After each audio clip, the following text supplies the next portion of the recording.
ভালোবাসার একটা যোগ্যতা দিয়েছেন, প্রেম করার জন্য একটা মানসিকতা দিয়েছেন। এটা আল্লাহ প্রদত্ত বিষয়। মানুষের ভিতরে আল্লাহ ভালোবাসা দিয়েছেন, এটা আল্লাহ কর্তৃক প্রদত্ত। মানুষের ভিতরে আল্লাহ অনুসরণ করার যোগ্যতা দিয়েছেন, এটা আল্লাহ কর্তৃক প্রদত্ত। আচ্ছা, আল্লাহ ক্ষুধা সৃষ্টি করেছেন, ক্ষুধা লাগে এই জন্য খাবারের সৃষ্টি করেছেন, ঠিক কিনা? পিপাসা সৃষ্টি করছেন কে? এই জন্য পানির ব্যবস্থা করছেন কে? পিপাসা সৃষ্টি করেছেন আল্লাহ, এই জন্য পানি বানায়া দিয়েছেন। ক্ষুধা সৃষ্টি করেছেন আল্লাহ, এই জন্য খাবারের ব্যবস্থা করেছেন। আল্লাহ প্রেম আর ভালোবাসা সৃষ্টি করেছেন, অনুকরণ করার যোগ্যতা দিয়ে সৃষ্টি করেছেন। তাহলে এমন একজন মানুষ লাগবে যে মানুষটাকে অনুকরণ করা যায়, যে মানুষটাকে ভালোবাসা যায়, যে মানুষটাকে নকল করা যায়। এরকম একটা মানুষের দরকার আছে কি নাই? বন্ধু আমার, ভাইরারে আমার, রব্বুল আলামিন পৃথিবীতে এমন একজন মহামানব পাঠিয়েছিলেন, এমন একজন মহানবী, এমন একজন রহমতের নবী পাঠিয়েছেন যে নবীকে অনুসরণ করা যায়, অনুকরণ করা যায়, ভালোবাসা যায়, প্রেম করা যায়। কারণ প্রেমের যোগ্যতা দিয়েছেন আল্লাহ মানুষের ভিতরে, অনুসরণ করার যোগ্যতা আল্লাহ মানুষকে দিয়েই সৃষ্টি করেছেন, অনুকরণ করার যোগ্যতা দিয়েই আল্লাহ মানুষকে সৃষ্টি করেছেন। এই জন্য অনুকরণীয়, অনুসরণীয় একজনকে অনুসরণ করার মতো যোগ্যতা দিয়ে আল্লাহ একজন নবী পাঠিয়েছেন। ওই নবীটার নাম হলো রহমাতুল লিল আলামিন। ও যুবক, আপনি কি জানেন মুহাম্মদ সাল্লাল্লাহু আলাইহি সাল্লাম যে রাস্তা দিয়ে হেঁটে যেতেন, সে রাস্তা দিয়ে আতরের ঘ্রাণ ছুটে যেত। মানুষে বলতো এই রাস্তা দিয়ে আতরের ঘ্রাণ কেন? মানুষে বলতো তুমি জানো না এই দিক দিয়ে মুহাম্মাদুর রাসূল হেঁটে গিয়েছেন, আমার রাসূলের শরীর থেকে আতরের ঘ্রাণ বের হতো। বুখারী শরীফের ভিতরে আছে, নবীজি ওযু করার পরে শরীরের মধ্যে পানি লেগে থাকতো। কানান নাসু ইয়াক্তাতিলুন আলা ওযুই ফাদলি ওযুই রাসূলিল্লাহ। হুজুর সাল্লাল্লাহু আলাইহি ওয়াসাল্লাম যখন ওযু করতেন, ওযুর পানিটা শরীরের মধ্যে লেগে থাকতো। সাহাবায়ে কেরাম নবীজির শরীর থেকে পানিগুলো মুছে মুছে আতরের মতো গায়ের মধ্যে লাগায় নিতেন। বন্ধু আমার, তুমি তো মুহাম্মদ সাল্লাল্লাহু আলাইহি ওয়াসাল্লামকে চিনলা না।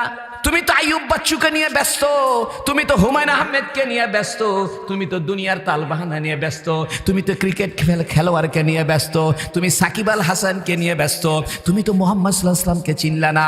ও বন্ধু, তুমি কি জানো মুহাম্মদ সাল্লাল্লাহু আলাইহি ওয়াসাল্লামের চেহারাটা এত সুন্দর ছিল? হযরত আনাস বলেন, আমি একবার পূর্ণিমার চাঁদের দিকে তাকাতাম আর একবার মুহাম্মাদুর রাসূলের চেহারার দিকে তাকাতাম। খোদাম কসম করে বলি, পূর্ণিমার চেহারার চাইতে, পূর্ণিমার চাঁদের চাইতে মুহাম্মাদুর রাসূলের চেহারাটা জলজল করতো। এক সাহাবী বলেন, আমি হুজুর সাল্লাল্লাহু আলাইহি ওয়াসাল্লামের সঙ্গে মুসাফা করেছি, নবীর হাতের ভিতরে হাত দিয়েছি, নবীর হাতের মতো নরম হাত আমি কোনোদিন পাই নাই, নবীর হাতের মতো মোলায়েম হাত আমি কোনোদিন দেখি নাই। বন্ধু আমার, তুমি তো মুহাম্মদ সাল্লাল্লাহু আলাইহি ওয়াসাল্লামকে জানলা না। বুখারী শরীফে আছে, মুহাম্মদ সাল্লাল্লাহু আলাইহি ওয়াসাল্লাম যখন থুতু ফেলতেন, থুতুকে আরবিতে বলে নাখামা, নাকের থুতু, জিহ্বার থুতুকে আরবিতে বলে নাখামা। নবী যখন থুতু নিক্ষেপ করতেন, সাহাবায়ে কেরাম থুতুটা মাটিতে পড়তে দিত না, হাতের ভিতরে ধরে নিয়ে ডলে ডলে আতরের মতো মেখে নিত। বন্ধু আমার, তুমি তো মুহাম্মদ সাল্লাল্লাহু আলাইহি ওয়াসাল্লামকে জানলা না। মুহাম্মদ সাল্লাল্লাহু আলাইহি ওয়াসাল্লাম ছিলেন বরকতের নবী, রহমতের নবী, মাগফিরাতের নবী, যিনি জীবনে কোনোদিন মিথ্যা বলে নাই। মুহাম্মদ সাল্লাল্লাহু আলাইহি ওয়াসাল্লাম যখন রাস্তা দিয়ে হেঁটে যেত, একখণ্ড মেঘ আমার নবীকে ছায়া করে নিয়ে বেড়াতো। আপনাদেরকে একটা হাদিস শোনাই, আপনাদের মন খারাপ নাকি? হুজুর সাল্লাল্লাহু আলাইহি ওয়াসাল্লাম ছিলেন বরকতের নবী। আপনি বলতে পারেন বরকত কাকে বলে? বরকত বলা হয় কালিলুল আশিয়া কাসিরুল ফাওয়ায়েদ। বাংলায় বলা হয় জিনিস কম লাভ বেশি, জিনিস কম লাভ বেশি। অল্প পয়সায় বেশি লাভ হইল, ব্যবসা করলেন, অল্প টাকা দিয়ে ব্যবসা শুরু করেছেন, লাভ বেশি হয়েছে, এর নাম বরকত। অল্প ঘুমাইছেন, শরীর ফিট হয়ে গেছে, বরকত। আর সারা রাত 8 ঘন্টা ঘুমাইছেন, তাও শরীর ফিট হয় না, বেবরকত, ঠিক কিনা? অল্প খাবার খেয়েছেন, পেট ভরে গেছে, বরকত। অল্প সময় কথা বলছেন, আপনার উদ্দেশ্য হাসিল হয়ে গেছে, বরকত। 5 ঘন্টা ধরে ওয়াজ করছেন, একজনও নামাজি হয়নি, বেবরকত। আর আধা ঘন্টা ওয়াজ করছেন, 10 জন নামাজি হয়েছে, বরকত, যেরকম, ঠিক কিনা? অল্প জিনিস বেশি লাভ, এটাকে বলে বরকত। বলেন তো বরকত কাকে বলে? বন্ধু আমার, আমি আপনাকে একটা বরকতের হাদিস শোনাবো। হুজুর সাল্লাল্লাহু আলাইহি ওয়াসাল্লামের একজন সাহাবী ছিলেন, তার নাম ছিল হযরত জাবের। কি নাম? জাবেরের পিতার নাম ছিল আব্দুল্লাহ, একসঙ্গে বলা হতো জাবের বিন আব্দুল্লাহ। আব্দুল্লাহর পুত্র জাবের। আব্দুল্লাহ মারা গেছে। মারা যাওয়ার সময় অনেক ঋণগ্রস্ত হয়ে মারা গেছে। আব্দুল্লাহর কাছে মানুষ খেজুর পাওনা আছে। আব্দুল্লাহর মৃত্যুর পরে বাপের সমস্ত পাওনাদাররা জাবেরের কাছে আসছে, এসে বলতেছে, জাবের, তোমার বাপের ঋণ এখন তুমি পরিশোধ করে দাও। আল্লাহু আকবার। তা জাবের বিপদে পড়ছে না এখন। হযরতে জাবের রাসূলুল্লাহ সাল্লাল্লাহু আলাইহি ওয়াসাল্লামের কাছে আসছে, নবীজির কাছে এসে বলে, ইয়া রাসূলুল্লাহ, ইয়া হাবিবাল্লাহ, আমার আব্বা মারা গেছে। মারা যাওয়ার সময় অনেকগুলো খেজুর ঋণ করে মারা গেছে। এখন সমস্ত পাওনাদার আমার আব্বার ঋণ আমার কাছে চাইতেছে। ইয়া রাসূলুল্লাহ, আমার কাছে তো কোনো খেজুর টেজুর নাই, টাকা পয়সাও নাই। আমি আমার বাপের ঋণ পরিশোধ করতে পারতেছি না, অস্থির হয়ে গেছি। ইয়া রাসূলুল্লাহ, ইয়া হাবিবাল্লাহ, আগামীকাল আমি আমার বাগান থেকে একটু খেজুর পাবো। আমার ছোট্ট একটা বাগান আছে, আমি ওই বাগান থেকে সামান্য কিছু খেজুর পাবো। তবে যে পরিমাণ খেজুর পাবো ওই পরিমাণ খেজুর দিয়ে আমার বাপের ঋণ পরিশোধ হবে না। ইয়া রাসূলুল্লাহ, আপনি যদি একটু আগামীকাল আমার বাসাতে আসেন, আপনি একজন সম্ভ্রান্ত মানুষ, সম্মানী মানুষ, আপনার উপস্থিতি হলে, আপনার চেহারা মোবারক দেখলে আমার বাপের পাওনাদাররা হইচই করবে না, চিল্লাচিল্লি করবে না। যারা 10 মণ পায় হয়তো 2 মণ মাফ করে দিবে, যারা 5 মণ পায় তারা হয়তো 1 মণ মাফ করে দিবে। ইয়া রাসূলুল্লাহ, আপনি যদি আমার বাড়িতে একটু আগামীকাল আসতেন আর আমার বাপের পাওনাদারদেরকে একটু বুঝাইতেন, তারা যেন আমাকে একটু সময় দেয়, তারা যেন আমাকে একটু মাফসাফ করে দেয়। নবীজি বললেন, যাবে, এর কোনো চিন্তা করো না, আমি সকাল সকাল তোমার বাড়িতে উপস্থিত হয়ে যাব। এখান থেকে 2টা মাসলা বের হয়েছে। মাসলা মানে নীতিমালা, ফয়সালা, আদর্শ। 1 নম্বর মাসলা হইল, সাহাবায়ে কেরাম বিপদে পড়লে নবীর কাছে যাইতেন। সুবহানাল্লাহ। সাহাবায়ে কেরাম যদি ধর্মীয় সমস্যায় পড়ে নবীর কাছে তো যাইতেনই। যদি ব্যক্তিগত সমস্যায়ও পড়েন, অর্থনৈতিক সমস্যায় পড়েন, পারিবারিক সমস্যায় পড়েন, যাইতেন কার কাছে? নবীর কাছে। কারণ বাপ মারা গেছে, বাপের পাওনা শোধ করতে পারতেছে না। এটা কি ইবাদতের সমস্যা না টাকা পয়সার সমস্যা? টাকা পয়সার সমস্যা। এখান থেকে বোঝা যায় সাহাবায়ে কেরাম যেমন সমস্যায় পড়লে নবীদের কাছে যাইতো। আজকে তো ভাই নবীও নাই, তবে নবীদের ওয়ারিসরা রয়েছে, নবীদের উত্তরাধিকাররা রয়েছেন, নবীদের স্থলাভিষিক্ত আলেমরা রয়েছেন, মসজিদের ইমামরা রয়েছেন। আপনি যদি ওই সমস্যায় পড়লে একজন আলেমের কাছে যান, একজন ইমামের কাছে যান, একজন মুহাদ্দিসের কাছে যান, একজন মুফতি সাহেবের কাছে যান, ইনশাআল্লাহ ইনশাআল্লাহ ওই মুফতি সাহেবের কাছে হয়তো টাকা নাই, কিন্তু তার কাছে দোয়া করার একটা যোগ্যতা আছে। তিনি এমন একটা দোয়া হয়তো করে দিবেন যে কারণে ওই সাহাবী নবীর কাছে যায়া যেমন উপকার পেয়েছে, আপনিও বর্তমান যুগে আলেমদের সঙ্গে যাতায়াত করলে ওই উপকারটা লাভ করে সাহাবীদের সঙ্গে জান্নাত পেয়ে যেতে পারেন। বন্ধু আমার, এখান থেকে বোঝা যায় সাহাবায়ে কেরাম যেমন নবীর কাছে সমস্যার সমাধানের জন্য যাইতেন, মুসলমানদের উচিত ছিল তারা সমস্যার সমাধানের জন্য মসজিদের ইমামের কাছে যাবে। বন্ধু আপনি কি জানেন, ফজর নামাজের পরে আর আসর নামাজের পরে ইমাম সাহেব উল্টা হয়ে বসে, ঠিক কিনা? আপনাদের দেশে বসেনি? ফজরের পরে আর আসরের পরে ইমাম সাহেব উল্টা হয়ে বসে না? কারণটা কি? কারণ 2টা। প্রত্যেক ফজর নামাজের পরে নবী উল্টা হয়ে বসে সাহাবীদেরকে বলতেন, ও আমার সাহাবীরা রে, অমককে দেখতেছি না, এশার নামাজে দেখলাম, ফজরে পাইতেছি না, মনে হয় অসুস্থ হয়েছে নাকি, চলো একটু দেখে আসি। আল্লাহু আকবার। আর মাঝে মাঝে নবী বলতেন, গত রাত্রে আমি এই স্বপ্ন দেখেছি। কারণ নবীদের স্বপ্নে ওহী হয়, নবীদের স্বপ্ন সত্য হয়, নবীদের স্বপ্ন আল্লাহর পক্ষ থেকে হুকুম হিসেবে সাব্যস্ত হয়। এই জন্য নবীরা স্বপ্ন দেখলে ফজরের নামাজের পরে উল্টা হয়ে ঘুরিয়া মুসল্লিদের দিকে তাকায় আর নবী স্বপ্ন দেখলে বয়ান করতেন। আর কখনো কখনো বলতেন, তোমরা কি কেউ স্বপ্ন দেখেছো কিনা? যদি স্বপ্ন দেখে থাকো আমাকে বলো। নবী সেই স্বপ্নের ব্যাখ্যা দিয়ে দিতেন। আসরের নামাজের পরে নবী উল্টা হয়ে বসতেন, বসে জিজ্ঞাসা করতেন, অমকে দেখতেছি না, অমকে কোথায় গেল, একটু খোঁজ খবর রাখো, কার কোন সমস্যা আছে। ও বন্ধু, মসজিদ ছিল মানুষের সমস্যার সমাধানের জায়গা, মসজিদ ছিল মুসলমানদের সমাজ বিনির্মাণের কেন্দ্র, মসজিদ ছিল যুব সমাজের সংশোধনের কেন্দ্র, মসজিদ ছিল বিয়ে শাদীর কেন্দ্র, মসজিদ ছিল গরিব দুঃখীর সাহায্য করার কেন্দ্র, মসজিদ ছিল মানুষকে ফিরি ফিরি খাওয়ানোর কেন্দ্র। আল্লাহু আকবার। কথায় কথা আসে, হুজুর সাল্লাল্লাহু আলাইহি ওয়াসাল্লাম এশার নামাজের পরে বলতেন, আমাদের মসজিদে 5 জন মেহমান আসছে, 10 জন মেহমান আসছে, ও বন্ধু তোমরা যারা যারা মনে চায় মেহমানদেরকে নিয়ে যাও। মুসলমানদের সমাজে কোনোদিন হোটেল ছিল না, ভাত বিক্রি করবে, পরোটা বিক্রি করবে। মুসলমান কোনোদিন ভাবতেই পারে নাই, মুসলমান কোনোদিন খাদ্য বেচত না, মুসলমানের সমাজে কোনো হোটেল ছিল না, মুসলমানের খাওয়া দাওয়ার ব্যবস্থা ছিল মসজিদ কেন্দ্রিক। এশার নামাজের পরে নবীজি সালাম ফিরে বলতেন, আমাদের মসজিদে নতুন কিছু মেহমান আসছে, বিদেশি কিছু লোক আসছে, এদের জন্য থাকার ব্যবস্থা করো, খাওয়ার ব্যবস্থা করো। হযরত আবু বকর বললেন, ইয়া রাসূলুল্লাহ আমার ভাগ্যে 5টা মেহমান দেন, আমি 5 জন মেহমানকে বাড়িতে নিয়ে থাকার খাওয়ার ব্যবস্থা করে দিব। বুখারী শরীফের হাদিসে আছে, হযরত আবু বকর ওই 5 জন মেহমানকে নিয়ে বাড়িতে গেছেন। বাড়িতে নেওয়ার পরে একটু পরে আবু বকরের মনে হয়েছে রাসূলুল্লাহর কাছে আবার একটু প্রয়োজনে দেখা করতে যাই। রাসূলুল্লাহর কাছে প্রয়োজনে দেখা করতে আসছে, রাত গভীর হয়ে গেছে, মেহমান খানা খায়নি। আবু বকরের স্ত্রী উম্মে রুমান বলছে, আপনারা খানা খায় নেন। মেহমান বলতেছে, আমরা বাড়িওয়ালা ছাড়া খানা খাই না, মেজবান ছাড়া খানা খাই না। বাড়িওয়ালা তো আবু বকর না আসা পর্যন্ত আমরা খাবো না। রাত গভীর হয়ে গেছে, আবু বকর অনেক রাত্রেবেলা আবার বাড়িতে আসছে, এসে বউকে বলতেছে, ও উম্মে রুমান 5 জন মেহমান পাঠাইছিলাম, খাইতো দিছো? উম্মে রুমান বলে, আবু বকর তারা তো আপনার অনুমতি ছাড়া খায় না। আবু বকর রাগান্বিত হয়ে গেছে, আমাকে কেন খবর দিলে না?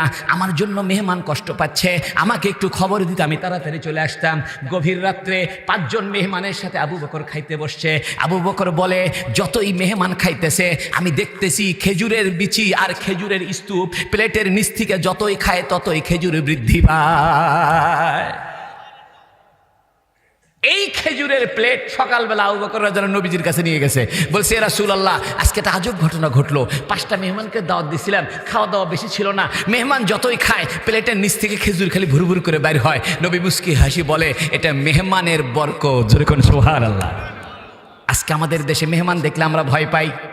গ্রাম থেকে যদি কোনো রুগী আসে, এই নওগাঁ শহরে কারো বাড়িতে উঠতে চায়, মন বেজার, ঠিক কিনা?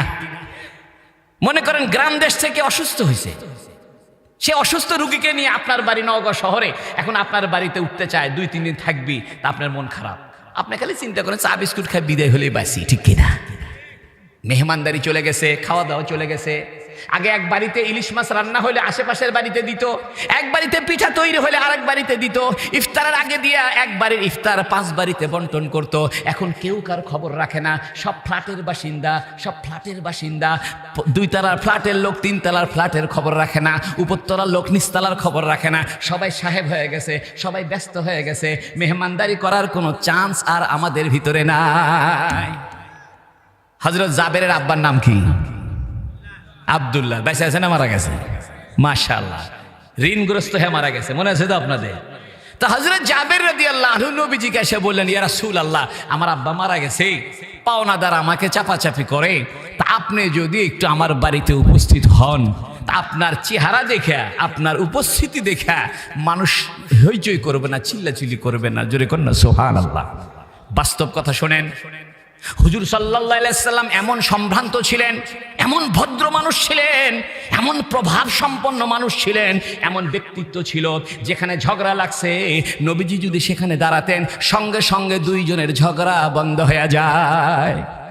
নবীর প্রভাবে, নবীর সম্ভ্রান্তের কারণে, নবীর চেহারার কারণে, নবীর ব্যক্তিত্বের কারণে, নবীর আভিজাত্যের কারণে যেখানে ঝগড়া লাগছে নবী শুধু দাঁড়াইতেন, সঙ্গে সঙ্গে ঝগড়া বন্ধ হয়ে যায়। আমি জেদ্দা শহরে, ঢাকা সৌদি আরবের জেদ্দা, আল্লাহ আমারে বহুবার নিছে, তো জেদ্দা শহরে 2 ড্রাইভারে লাগছে ঝগড়া, কথা বুঝছে? তো এক ড্রাইভার আরেকজনকে বলতেছে, আনতে হেমার, তুমি গাদা। আরেক ড্রাইভার করছে, আনতা কালব, তুমি কুকুর। তো লাগছে ঝগড়া। এর মধ্যে অন্য একজন আরব লোক, এই 2 ড্রাইভারে যারা ঝগড়া লাগছে এদের মাঝখানে এসে বলতেছে, সল্লি আলা মুহাম্মদ, মুহাম্মদ সাল্লাল্লাহু আলাইহি ওয়াসাল্লামের উপর দরুদ পাঠ করো। এই কথা বলার সঙ্গে সঙ্গে ঝগড়া বন্ধ হয়ে গেছে। সুবহানাল্লাহ। বন্ধু আমার, যেখানে ঝগড়া লাগে সেখানে আপনি দরুদ পাঠ করেন, ঝগড়া বন্ধ হয়ে যাবে। আউযুবিল্লাহ পড়েন, ঝগড়া বন্ধ হয়ে যাবে। রাগ হয়েছেন, স্বামী স্ত্রী রাগ হয়েছেন, শুধু একবার বলেন সাল্লাল্লাহু আলাইহি ওয়াসাল্লাম। ও বন্ধু, নবী উপস্থিত হইলে যেমন ঝগড়া বন্ধ হয়ে যাইত, নবীর প্রভাবে যেমন ঝগড়াঝাটি বন্ধ হয়ে যাইত। নবী নাই কিন্তু নবীর দরুদ শরীফ আছে। এখনো যদি আপনি ঝগড়ার সময় দরুদ শরীফ পাঠ করেন, স্বামী স্ত্রী গন্ডগোল লাগছে, মাঝখানে শুধু বলবেন সাল্লাল্লাহু আলাইহি ওয়াসাল্লাম, আমি বলে গেলাম, সঙ্গে সঙ্গে ঝগড়া বন্ধ হয়ে যাবে। এখান থেকে একটা মাসলা বের হয়েছে, মানুষের বিপদে সাহায্য করা, টাকা দিতে না পারলেও কমস কম শারীরিকভাবে উপস্থিত হয়ে সাহায্য করা ইবাদত। কারণ নবীর কাছে তো টাকা নাই, আছে, কিন্তু নবীকে বলছে আপনি একটু আমার বাড়িতে উপস্থিত হইলে আপনার চেহারা দেখলে পরে পাওনাদাররা চিল্লাচিল্লি করবে না, মাপসাপ করে দিবে। নবী কয় ঠিক আছে, অসুবিধা নাই, আমার দ্বারা যদি তোমার একটু উপকার হয় আমি তোমার বাড়িতে যাব। বোঝা গেল, কারো দ্বারা কারো যদি উপকার হয় সেই উপকারটা করা সুন্নত। জোরে কোন সুবহানাল্লাহ। নবীজি হযরত জাবেরকে বললেন, জাবের, কি পরিমাণ খেজুর তুমি পাইবা? জাবের বলতেছে, রাসূলুল্লাহ, অল্প কিছু খেজুর আছে, আমার বাগান থেকে বেশি খেজুর হবে না, তবে আমার বাপের পাওনাদাররা আমার যে পরিমাণ খেজুর আমি পাবো এর চাইতে 10 গুণ বেশি আমার বাপের পাওনা আছে। আল্লাহু আকবার। নবী বললেন, এক কাজ করো জাবের, তোমার বাগানের ভিন্ন ভিন্ন খেজুরকে কেটে নিয়ে আসো। এক ধরনের খেজুরের সঙ্গে আরেক ধরনের খেজুর মিশ্রিত করবে না। হাদিসের মধ্যে আছে, বার্নি খেজুর আলাদা রাখবা, সফাবি খেজুর আলাদা রাখবা, মাবরুম খেজুর আলাদা রাখবা, আজকা জায়েদ খেজুর আলাদা রাখবা, আজওয়া খেজুর আলাদা রাখবা। এগুলো খেজুরের নাম। গত 2 দিন আগে একটা কিতাবের মধ্যে পড়লাম, মদিনা শরীফে 120 রকমের খেজুর পাওয়া যায়। 120? মানুষ তো এখন পড়াশোনা বাদ দিছে, খালি ফেসবুক। তা আমি একটা কিতাব পড়তে পড়তে হঠাৎ করে দেখলাম ওর মধ্যে লেখছে মদিনা শরীফে কয়শো রকম খেজুর আছে, 120। নবীজি জাবেরকে বললেন, জাবের, তুমি বার্নি খেজুর আলাদা রাখবা, সফাবি খেজুর আলাদা রাখবা, মাবরুম খেজুর আলাদা রাখবা, আজওয়া খেজুর আলাদা রাখবা, আজকা জায়েদ খেজুর আলাদা রাখবা। এক ধরনের খেজুরের সঙ্গে আরেক ধরনের মিশ্রিত করবে না। আমি সকাল সকাল তোমার বাড়িতে যাব। হাদিসের মধ্যে আছে, নবীজি সকালবেলা হযরত জাবেরের বাড়িতে উপস্থিত হলেন। ফাজালাসা আলা ওয়াসতিহিন্না, এটা বুখারী শরীফের শব্দ। ফাজালাসা আলা ওয়াসতিহিন্না, নবী খেজুরের স্তূপের উপরে বসে গেলেন। আল্লাহু আকবার। নবী বলছেন, জাবের, এক ধরনের খেজুরের সঙ্গে আরেক ধরনের খেজুর মিশ্রিত করবা না। এখান থেকে একটা মাসলা বের হয়েছে। মাসলা হইল, ভালো জিনিসের সাথে খারাপ জিনিস মিশ দেওয়া জায়েজ নাই। এক ধরনের চাউলের সাথে আরেক ধরনের চাউল মিশ দেওয়া জায়েজ নাই। সয়াবিনের তেলে ভেজাল মিশ করা জায়েজ নাই। সরিষার তেলে ভেজাল মিশ করা জায়েজ নাই। চালের মধ্যে আখের মিশ করা জায়েজ নাই। আমরা এখন করতেছি কি, এক ধরনের সঙ্গে আরেক ধরনের মিশ্রিত করে দিচ্ছি। আমি বগুড়া রাজা বাজারে এক ব্যবসায়ীকে বললাম, ভাই আমি সকালে কালো জিরা খাই, আমার জন্য একটু কালো জিরা আনেন তো 1 নম্বরটা। করছে, হুজুর 1 নম্বর কালো জিরা বলতে কিছু নাই। যে কে?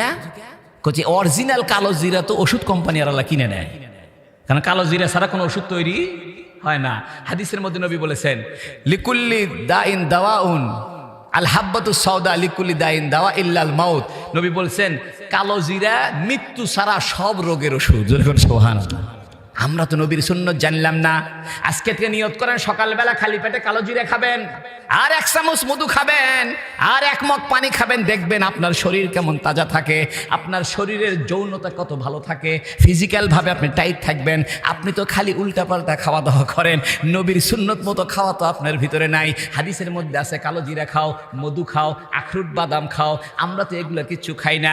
কালো জিরা খাওয়া সুন্নত। নবী কালো জিরা খাইতেন। নবী বলে গেছেন, কালো জিরার মধ্যে সব রোগের ওষুধ আছে, মৃত্যু ছাড়া সব ধরনের ঔষধ আল্লাহ কালো জিরার ভিতরে রাখছে।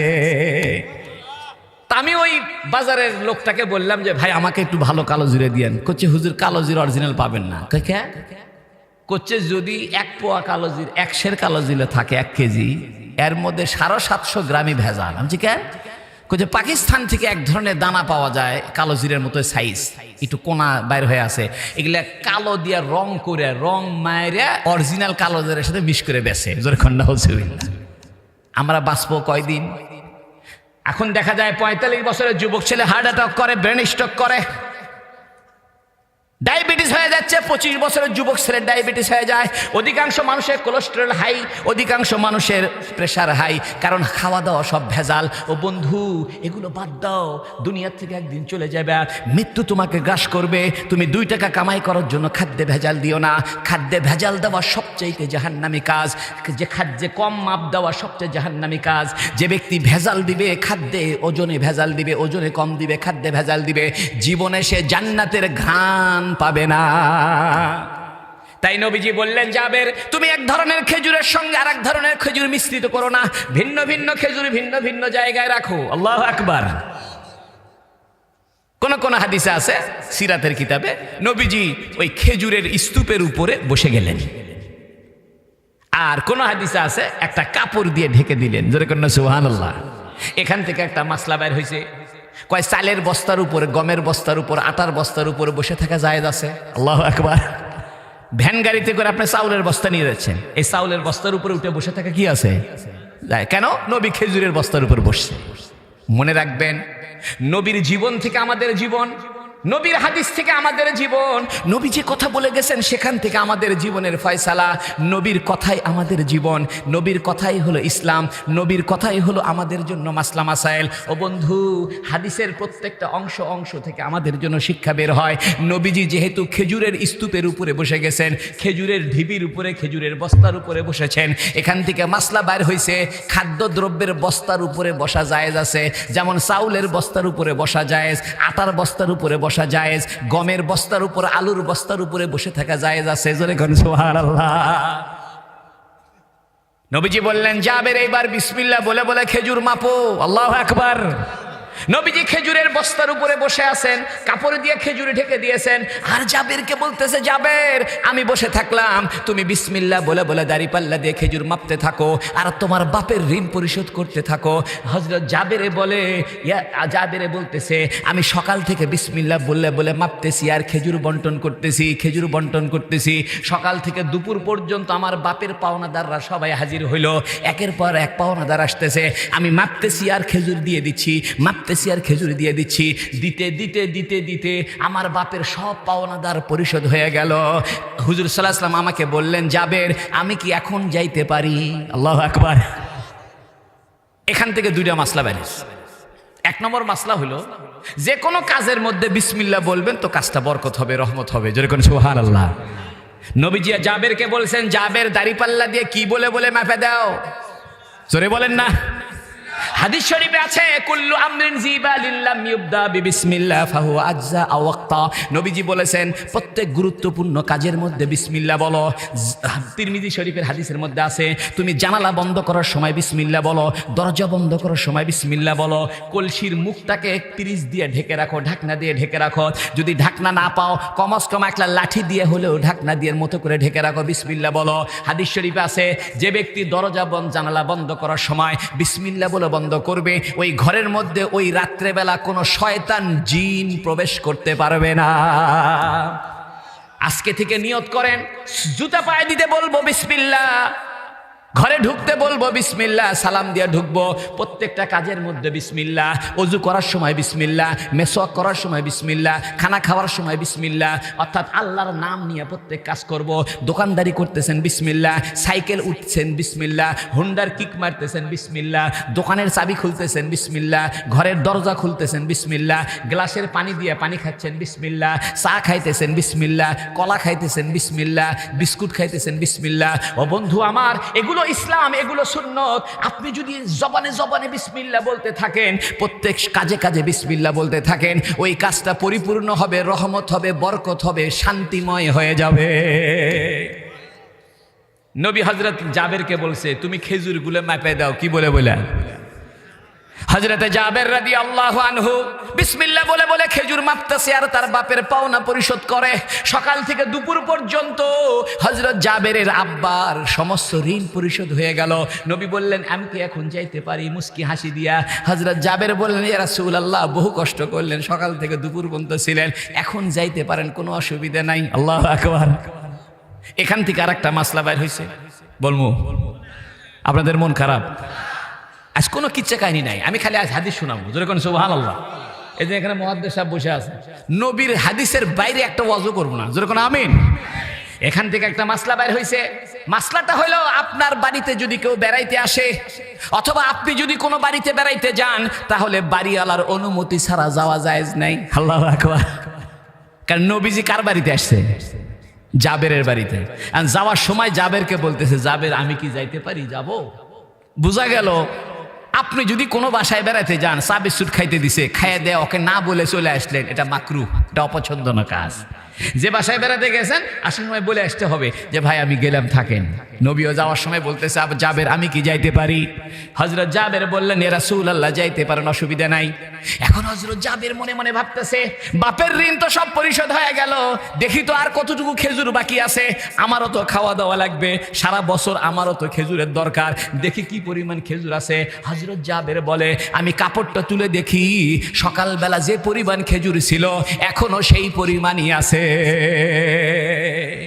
ওয়ামা আরসালনাকা ইল্লা রাহমাতাল লিল আলামিন। ও বন্ধু, আমার নবী হলো রহমতের নবী, আমার নবী হলো বরকতের নবী। এ নবীর সঙ্গে ভাব লাগাইতে হবে, নবীকে ভালোবাসতে হবে, নবীর জীবন জানতে হবে, নবীর সাথে ভাব লাগাইতে হবে। আমার নবী বলেছেন, লা ইউমিনু আহাদুকুম, তোমাদের মধ্যে কেউ ইমানদার হইতে পারবে না, হাত্তা আকুনা আহাব্বা ইলাইহি, যতক্ষণ পর্যন্ত আমি মুহাম্মদ তোমার কাছে প্রিয় না হব, মিন ওয়ালিদিহি, তার পিতার চাইতে, ওয়া ওয়ালাদিহি, তার সন্তানের চাইতে, ওয়ান নাসি আজমাইন, গোটা পৃথিবীর মানুষের চাইতে মুহাম্মদ সাল্লাল্লাহু আলাইহি ওয়াসাল্লাম যদি তোমার কাছে প্রিয় না হয়, তুমি ইমানদার হতে পারবা না, জান্নাতে যাইতে পারবা না, সুপারিশ পাইবে না, ফুলসিরাত পার হতে পারবে না, আখেরাত তো বাদই দিলাম, দুনিয়াতেও শান্তি পাবে না, রিজিকে বরকত পাবে না, তোমার দোয়া কবুল হবে না, কোনো কিছুই তোমার হবে না, তুমি যদি মুহাম্মদ সাল্লাল্লাহু আলাইহি ওয়াসাল্লামের সঙ্গে ভালোবাসা স্থাপন না করতে পারো। বন্ধু আমার, হুজুর সাল্লাল্লাহু আলাইহি ওয়াসাল্লাম ছাড়া আমাদের আর প্রিয় কেহ নাই। আল্লাহু আকবার। আপনাদের কষ্ট হচ্ছে? আজকে ইংরেজি কয় তারিখ? 11, 12, 13, তারপরে কয় তারিখ? এই 14 তারিখে একটা শয়তানি দিবস আছে, জানেন না আপনারা? নাম দিছে ভ্যালেন্টাইন ডে। ভ্যালেন্টাইন একটা খ্রিস্টান, সে তার ব্যাপারে মত আছে যে সে রাজা ফার্ডিনান্ডের আমলে সে একটা যুদ্ধের অপরাধী অথবা কারাগারের রক্ষী ছিল। ছোট্ট একটা মেয়ে, এই লোকটার সাথে ভালোবাসা ছিল। তো ভালোবাসা হইয়া এই মেয়ে ওই দারোয়ানকে, কারারক্ষী অথবা কারাগারে যে আবদ্ধ, তাকে চিঠি দিছিল। এই চিঠি ধরা পড়া এই রাজা ওই কারারক্ষীকে ফাঁসি দিছিল। ওই লোকটার নাম ছিল ভ্যালেন্টাইন। এবং ওই লোকে যে ফাঁসি দিছিল সেই তারিখটা হলো 14 ফেব্রুয়ারি। ও যুবক, তুমি তো ভ্যালেন্টাইন ডের ইতিহাস জানো না। একটা খ্রিস্টান মানুষকে তুমি মহব্বত করে ভালোবাসার দিবস বানাইছো। তুমি যদি ভালোবাসার দিবস বানাইতে চাও, মুহাম্মাদুর রাসূলের জন্মের দিনটাকে ভালোবাসার দিবস বানাও। আল্লাহু আকবার।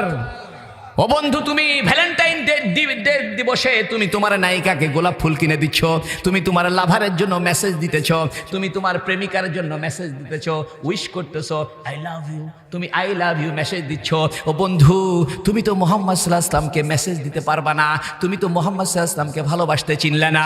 বন্ধু আমার, মুহাম্মদ সাল্লাল্লাহু আলাইহি ওয়াসাল্লাম আল্লাহর পক্ষ থেকে একটা মেসেজ নিয়ে আসছে। ওই মেসেজের নাম হলো লা ইলাহা ইল্লাল্লাহু মুহাম্মাদুর রাসূলুল্লাহ। মুহাম্মদ সাল্লাল্লাহু আলাইহি ওয়াসাল্লাম তোমার কাছে একটা চিঠি নিয়ে আসছে। চিঠিটা আল্লাহর। কার চিঠি? আল্লাহর চিঠি মুহাম্মদ নিয়ে আসছে। তুমি এমন হতভাগা, তুমি ডিগ্রি কলেজে পড়লা, নওগাঁ ডিগ্রি কলেজে ছাত্র, তুমি আল্লাহর দেওয়া চিঠিটা পড়তে জানলা না। তোমার প্রেমিকা তোমাকে একটা চিঠি দিয়েছে, তুমি যদি এই চিঠি পড়তে না জানো, জীবনে কোনোদিন তোমার প্রেমিকার সঙ্গে প্রেম জমবে না। এটা কথা কই, আপনারা সবাই তো ফেসবুক চালান, ঠিক কিনা? আজকে যুবকদের ওয়াজ হবে। বেশিরভাগ যুবক তো ফেসবুক চালায়। আর ফেসবুকে হঠাৎ করে ফ্রেন্ড রিকোয়েস্ট পাইছে আমেরিকার একটা মেয়ের, চেহারা টেহারা ভালো, তুমি ফ্রেন্ড রিকোয়েস্ট অ্যাকসেপ্ট করছে। অ্যাকসেপ্ট করা মাত্রই ওই মেয়ে কি হয়ে গেছে, তার ফ্রেন্ড হয়ে গেছে। এখন ওই মেয়ে তাকে মেসেজ দেয়, দেয়। তাই হঠাৎ করে ওই মেয়ে একদিন মেসেজ দিছে, my dear friend, I hope to your happy life, I love you, you coming to America, I established your visa, ticket, every kind of paper. You are my sweet dream. You are my heart. I love you. I kiss you. আরে কোন না, যারা যারা ইংরেজি জানে আর হাসিচ্ছে। এরকম একটা চিঠি আপনার কাছে পাঠায় দিছে। আপনি এখন চিঠি খুলে দেখেন, খালি ABC লেখা, 9 ক্লাস কম, ম্যাট্রিক পাস।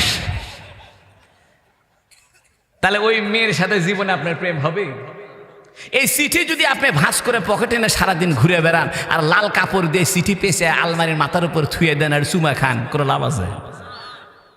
আপনার এই চিঠি পাওয়ার পরে যদি আপনাকে পিয়ন বলে যায়, ও নওগাঁর যুবক, ও বাঙ্গি বাড়িয়ার যুবক, বাঙ্গা বাড়িয়ার যুবক, তোমার কাছে আমেরিকার থেকে একটা মেয়ে চিঠি পাঠিয়েছে, এই চিঠির ভিতরে টিকিট ভিসা সব ধরনের ব্যবস্থাপনা আছে, তুমি যদি এই চিঠিটা ভালো করে পড়ো তাহলে ওই দিন 6 মান্থ 6 মাসের মধ্যে তুমি আমেরিকা চলে যাবে, ডলার কামাইবা, খুশি না বেজার?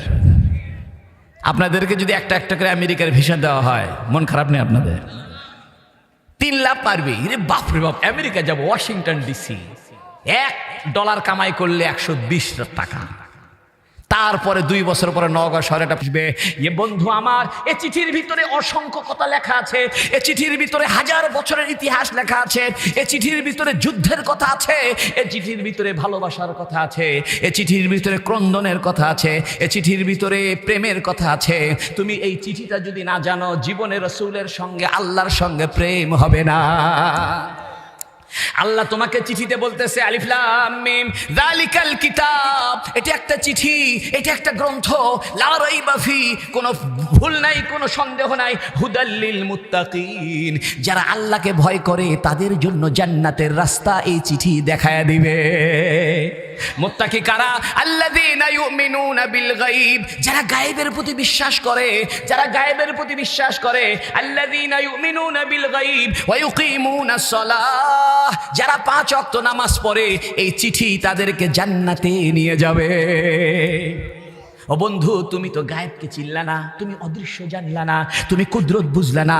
দেখো আমার আল্লাহর কুদরত দেখো, জমিনের ভিতরে একটা তেঁতুলের গাছ লাগায় দাও, আল্লাহ টক টক তেঁতুল বাইর করে দিবে।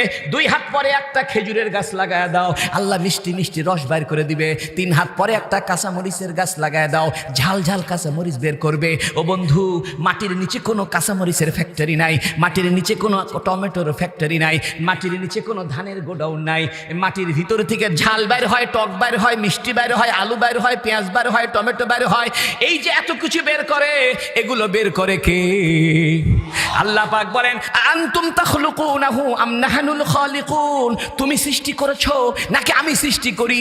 আনতুম তাজরাউনাহু আম নাহনুজ জারিউন, তুমি ফসল ফলাও না আমি ফসল ফলাই। ও বান্দা, কি ভাবছো তুমি? তুমি কি আমার সৃষ্টি থেকে বাইরে যেতে পারবা? ইয়া মাশারাল জিন্নি ওয়াল ইনসি, ও মানুষ আর জিন জাতি, ইয়া মাশারাল জিন্নি ওয়াল ইনসি ইন ইসতাতাতুম আন তানফুযু মিন আকতারিস সামাওয়াতি ওয়াল আরদি, তুমি যদি চাও আসমান আর জমিনের সীমানার বাইরে চলে যাও, দেখি কোথাও যাইতে পারবে না। ইল্লা বিসুলতান, তুমি যেখানে যাইবা সেখানেই আমার রাজত্ব। তুমি মাটির নিচে যাবা, সেখানে কার রাজত্ব? তুমি প্লেনে চড়ে আসমানে যাবে, কার রাজত্ব? তুমি যদি হসপিটালের ভিতরে ঢোকো, সেখানেও রাজত্ব কার? তুমি সংসদের ভিতরে ঢুকলেও রাজত্ব কার? আল্লাহ বলতেছে আমার রাজত্ব। ইয়া মাশারাল জিন্নি ওয়াল ইনসি, ও জিনার ইনসান, ইন ইসতাতাতুম, যদি তোমাদের সক্ষম হও, যদি তোমাদের হেডাম থাকে, যদি তোমাদের শক্তি থাকে, যাও না দেখি আমার আসমান জমিনের সীমানার বাইরে চলে যাও। লা তানফুজুনা, বাইর হতে পারবা না, যাইতে পারবা না, ইল্লা বিসুলতান, তবে আমার ছাড়পত্র ছাড়া, আমার অনুমোদন ছাড়া, আমার রাজত্ব ছাড়া কোথাও তোমার ছাই নাই। বন্ধু আমার, আল্লাহ পাক বলতেছেন, কাইফা তাকফুরুনা বিল্লাহ, কিভাবে আল্লাহর কুফরি করো, কিভাবে নামাজ বাদ দিয়ে থাকো, কিভাবে মিথ্যা কথা বলো, কিভাবে আল্লাহর কুফরি করো। ওয়া কুনতুম আমওয়াতা, তোমরা সবাই ছিলে মৃত, ফাআহইয়াকুম, আমি তো তোমাকে জিন্দা করেছি, সুম্মা ইউমিতুকুম, আবার আমি তোমাকে মৃত্যু দিব, সুম্মা ইউহয়িকুম, আবার কবরের থেকে টেনে বের করব, সুম্মা ইলাইহি তুরজাউন, আবার আমি আল্লাহ তোমাদেরকে আমার সামনে হাজির করব। বন্ধু আমার, কোন বিড়ালকে যদি আপনি একটা ইলিশ মাছের কাঁটা খাইতে দেন, বিড়াল আপনার ভক্ত হয়ে যায়, ঠিক কিনা?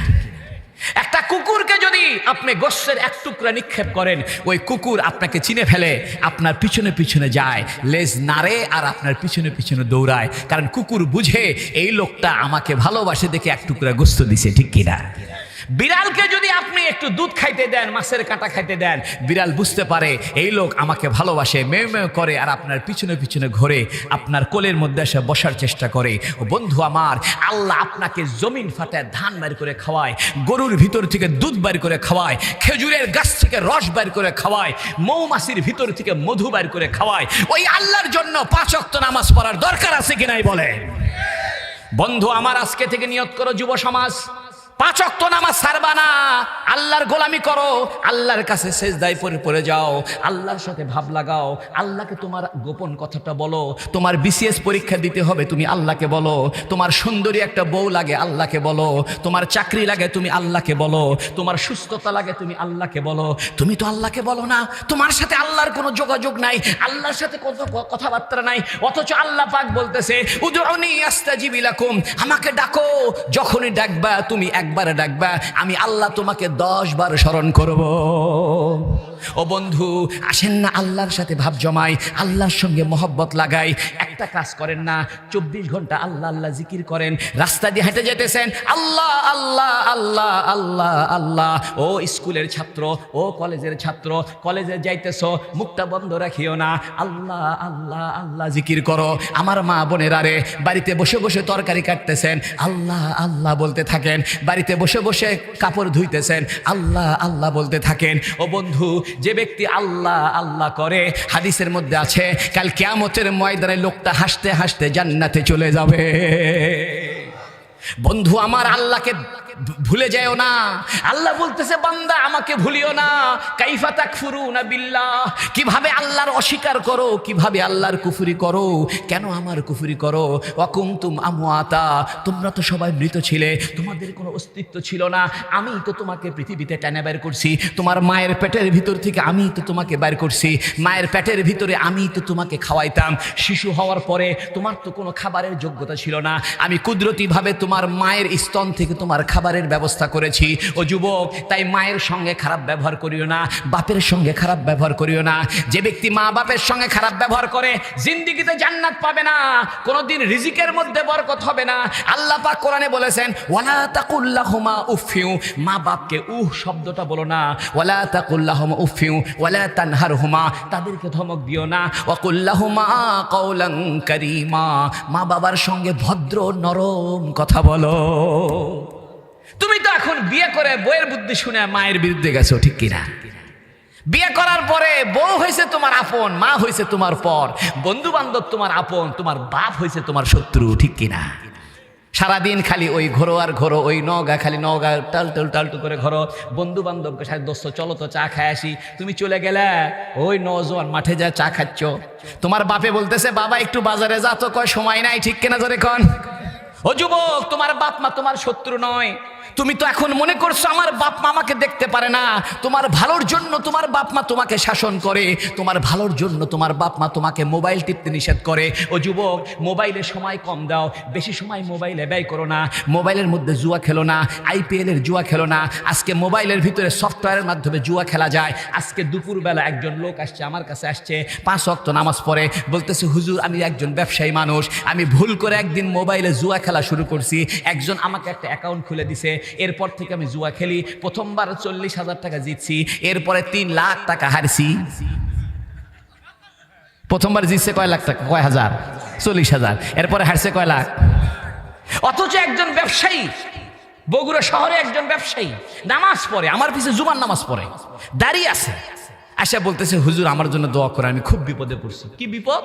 করছে হুজুর আমি ভুলবশত এরকম মোবাইলে একটা সফটওয়্যার মাধ্যমে জুয়া খেলবার ধরে প্রথম লাভ হয় 10, 20, 30, 40, একসাথে 40,000 পাইলাম, সেই খুশি যে ব্যবসার আর কয় টাকা হয়, মোবাইলই তো আমাকে 40,000 দিচ্ছে। বন্ধু আমার, মোবাইল তোমার শত্রু। মোবাইলে সময় না দিয়ে কোরআন শরীফে সময় দাও। আল্লাহু আকবার। তোমার হাতে পায়ে ধরে বলি কোরআনের তরজমাটা পড়ো।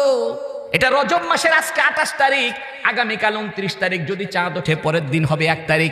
12ই মার্চ থেকে রমজান শুরু হতে পারে, অথবা 13ই মার্চ থেকে রমজান শুরু হবে।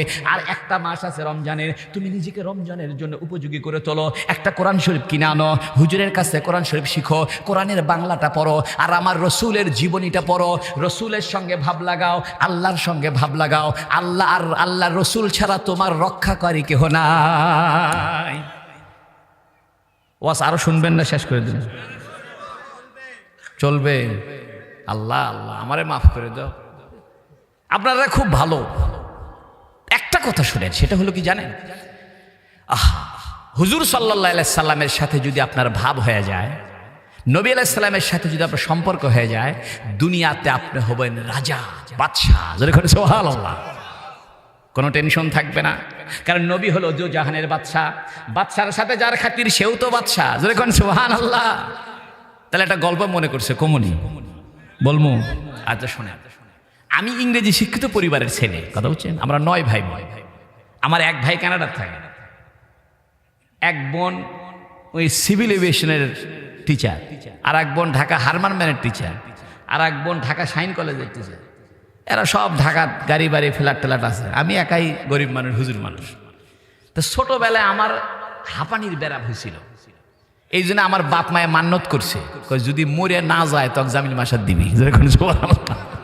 তাছাড়া আমার মাদ্রাসায় দিত না, আমার স্কুলেই পড়াছে। আমি যখন 5-এ ভালো রেজাল্ট করছি, তো স্যারেরা এসে বাসাতে আসে করছে, আব্বাকে বলছে, আব্বা যে চাচা আপনি ছেলেটার জীবন নষ্ট করলেন, এত ভালো ছাত্র, কি জন্য মাদ্রাসায় দিলেন? ওই এই লাইনে পড়ুক, ডাক্তার ইঞ্জিনিয়ার হবি। তা আমার বাপ করছে, না বাবা এই মরেই যাচ্ছিল, তাকে আমি কি দেবো, মাদ্রাসাতে দিব। তো জামিল মাদ্রাসায় ভর্তি করছে। 40 টাকা কারেন্টের বিল আর 1 টাকা ফরক, 41 টাকা দিয়ে আমি জামিল মাদ্রাসায় ভর্তি হয়েছি। তারপরে চট্টগ্রাম, ঢাকা, তারপরে দেওবন্দ মাদ্রাসা, এগুলো পড়ে টরে এখন আসছে। আসল কথা শুনে, ঘটনা হয়েছে কি, আমি বগুড়া থেকে ঢাকায় যাচ্ছি এসি বাসে। তখন বগুড়া থেকে একটা বাস ছাড়তো, হাসনা এন্টারপ্রাইজ, কথা বুঝছেন? তো ওই বাসটা এয়ার কন্ডিশন গাড়ি। তা আমি আগে থেকে একটু ভালো খাই, ভালো পরি, না পোষপাশে থাকার চেষ্টা করি, কথা বুঝলেন? তা আমার টেবিলের সামনে এই বগুড়া থেকে 2টা মেয়ে উঠছে। এই ইয়ং লেডি, হয়তো 20-21 বছর হবে। সে 88 সালের কথা, আজকের কার কথা না। 88 সালে, উনি 1988। তখন আমার দাড়ি কেবল উঠতেছে ধরে। তখন ওই সময় 2টা মেয়ে আপনার আমার দিকে তাকায় খালি মুসকি মুসকি হাসে, আর মনে মনে চিন্তা করে, এই গাইয়ে হুজুর কোত্থেকে আসলো, জীবনে মনে হয় বার্গারটা খালি আঙ্গুল চাইটে খায় খায়। আমি ওদেরকে দেখে আরো ভালো মতো চাইটে খাচ্ছি খালি, কথা হচ্ছে। তো ওই মেয়েগুলো খুব হাসতেছে এবং বোঝা যাচ্ছে যে আমাকে ওরা একটু ক্রিটিসাইজ করতেছে বা ইনসাল্ট করতেছে।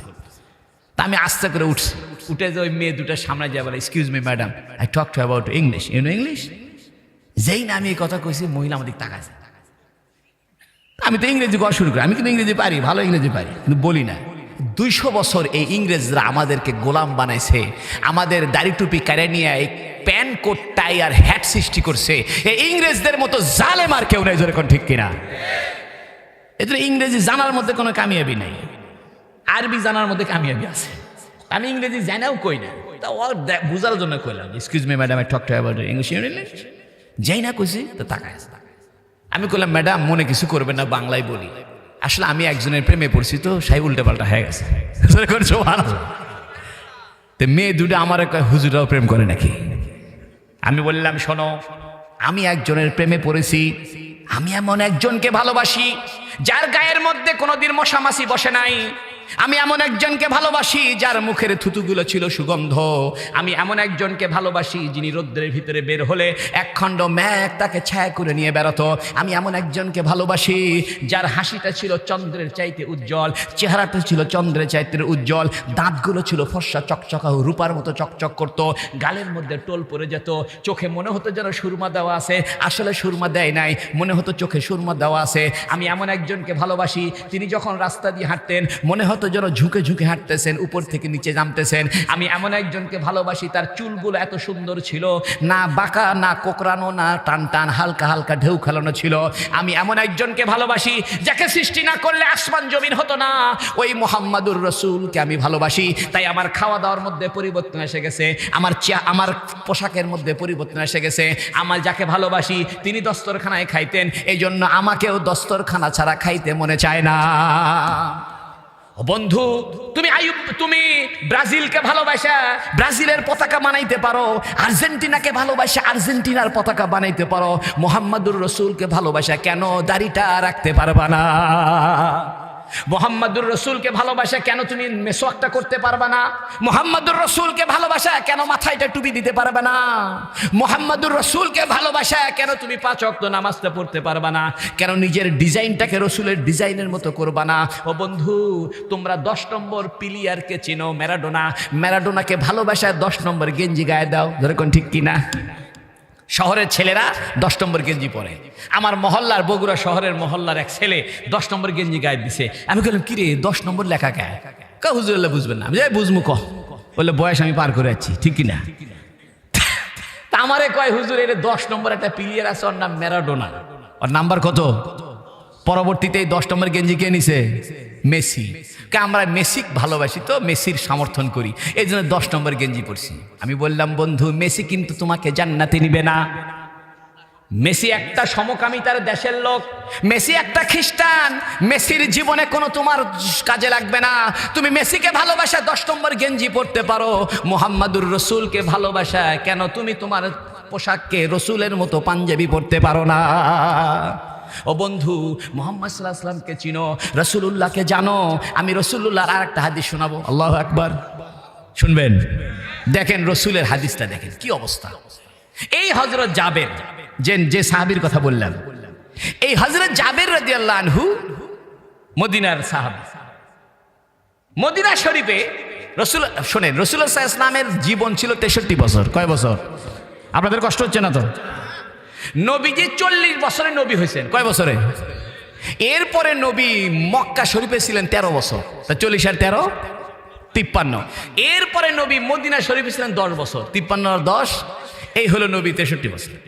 তো নবী আলাইহিস সালাতু ওয়াস সালাম যখন 53 বছর বয়স হয়, কাফেরদের অত্যাচার অসহযোগিতার কারণে নবী কইছে, যা বাপ দেশ ছেড়েই দিলাম, তোরকে দেশে তোরাই থাক, আমি চললাম মদিনা। নবী ইসলাম মদিনা চলে গেলেন নিরাপদে ইবাদত বন্দেগী করার জন্য, ঠিক কিনা? কিন্তু কাফেররা কয় না, মুহাম্মদকে ছাড়বো না। পরের বছর একটা যুদ্ধ বাজলো, যুদ্ধের নাম হলো বদরের যুদ্ধ। কিসের যুদ্ধ? কাফেররা ছিল 1000, মুসলমান ছিল 313। কিন্তু কাফেরদের বড় বড় লিডার আবু জেহেল, উতবা, সাইবা মরে ছাপা। পরের বছর কাফেররা কয়, মুহাম্মদকে ছাড়বো না, আবার মারবো যুদ্ধ।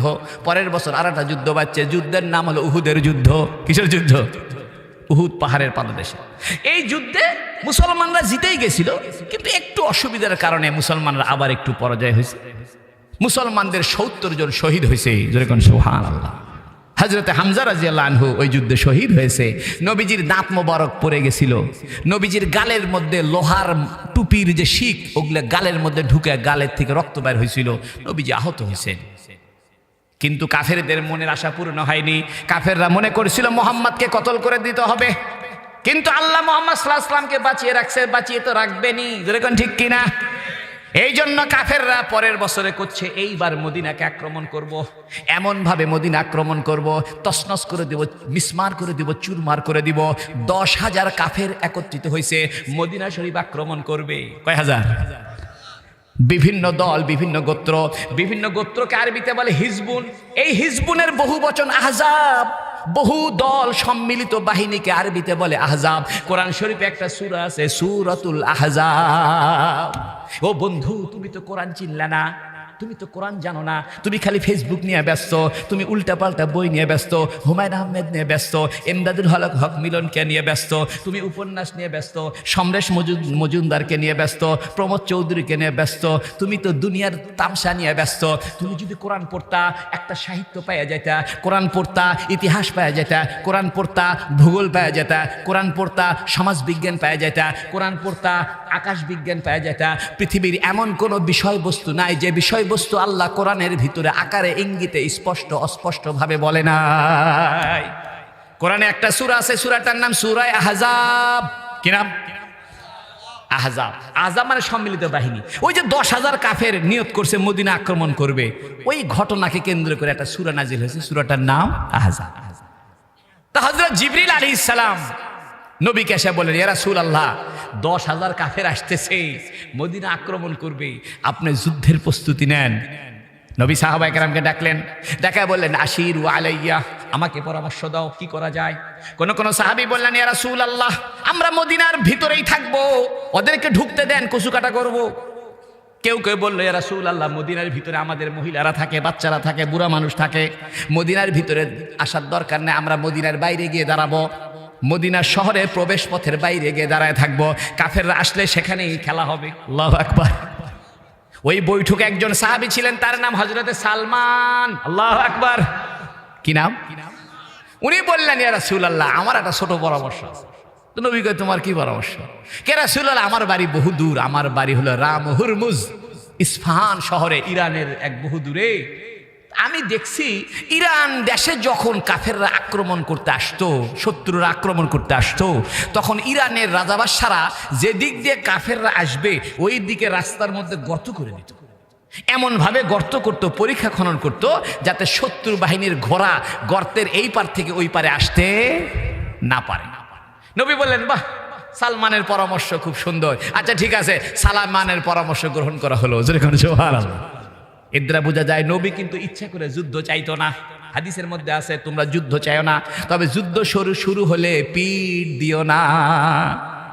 মুসলমান আমাদের রক্ত দিতে জানি, ঠিক কিনা জোরে কোন? তা হযরত সালমান ফার্সির পরামর্শে নবী বললে, আচ্ছা ঠিক আছে, গর্ত করে দাও। আল্লাহ আপনাদের সবাইকে মদিনা শরীফ যাওয়ার তৌফিক দান করুন, আমিন। আরে মক্কা মদিনা না দেখলে তো ইসলামই চিনবেন না। তো মদিনা শরীফের 3 দিকে পাহাড়, একদিকে ঢোকার রাস্তা। আল্লাহ মদিনা শরীফকে এমন সুরক্ষিত নগরী বানিয়েছেন যে পদাতিক যুদ্ধে কেউই মদিনাবাসীর সঙ্গে পারবে না, কারণ মদিনা শহরটাকে চতুর্দিকে পাহাড় দিয়ে ঘেরা, একদিকে ফাঁকা, ঢোকার রাস্তাও একটা, বের হওয়ার রাস্তা একটা। তো রাস্তা আবার 2 রকম আছে, আলাবি সাফাবি, অর্থাৎ উঁচু রাস্তা দিয়েও যাওয়া যায়, পাহাড়ের উপর দিয়েও যাওয়া যায়, নিচ দিয়েও যাওয়া যায়, অর্থাৎ রাস্তা একটাই। নবী বললেন, ঠিক আছে, যে দিক দিয়ে কাফেররা ঢুকতে পারে ওই দিক দিয়ে গর্ত খনন করো। 3.5 মাইল লম্বা গর্তন করছে। কয় মাইল? চিন্তা করতে পারেন, 3.5 মাইল।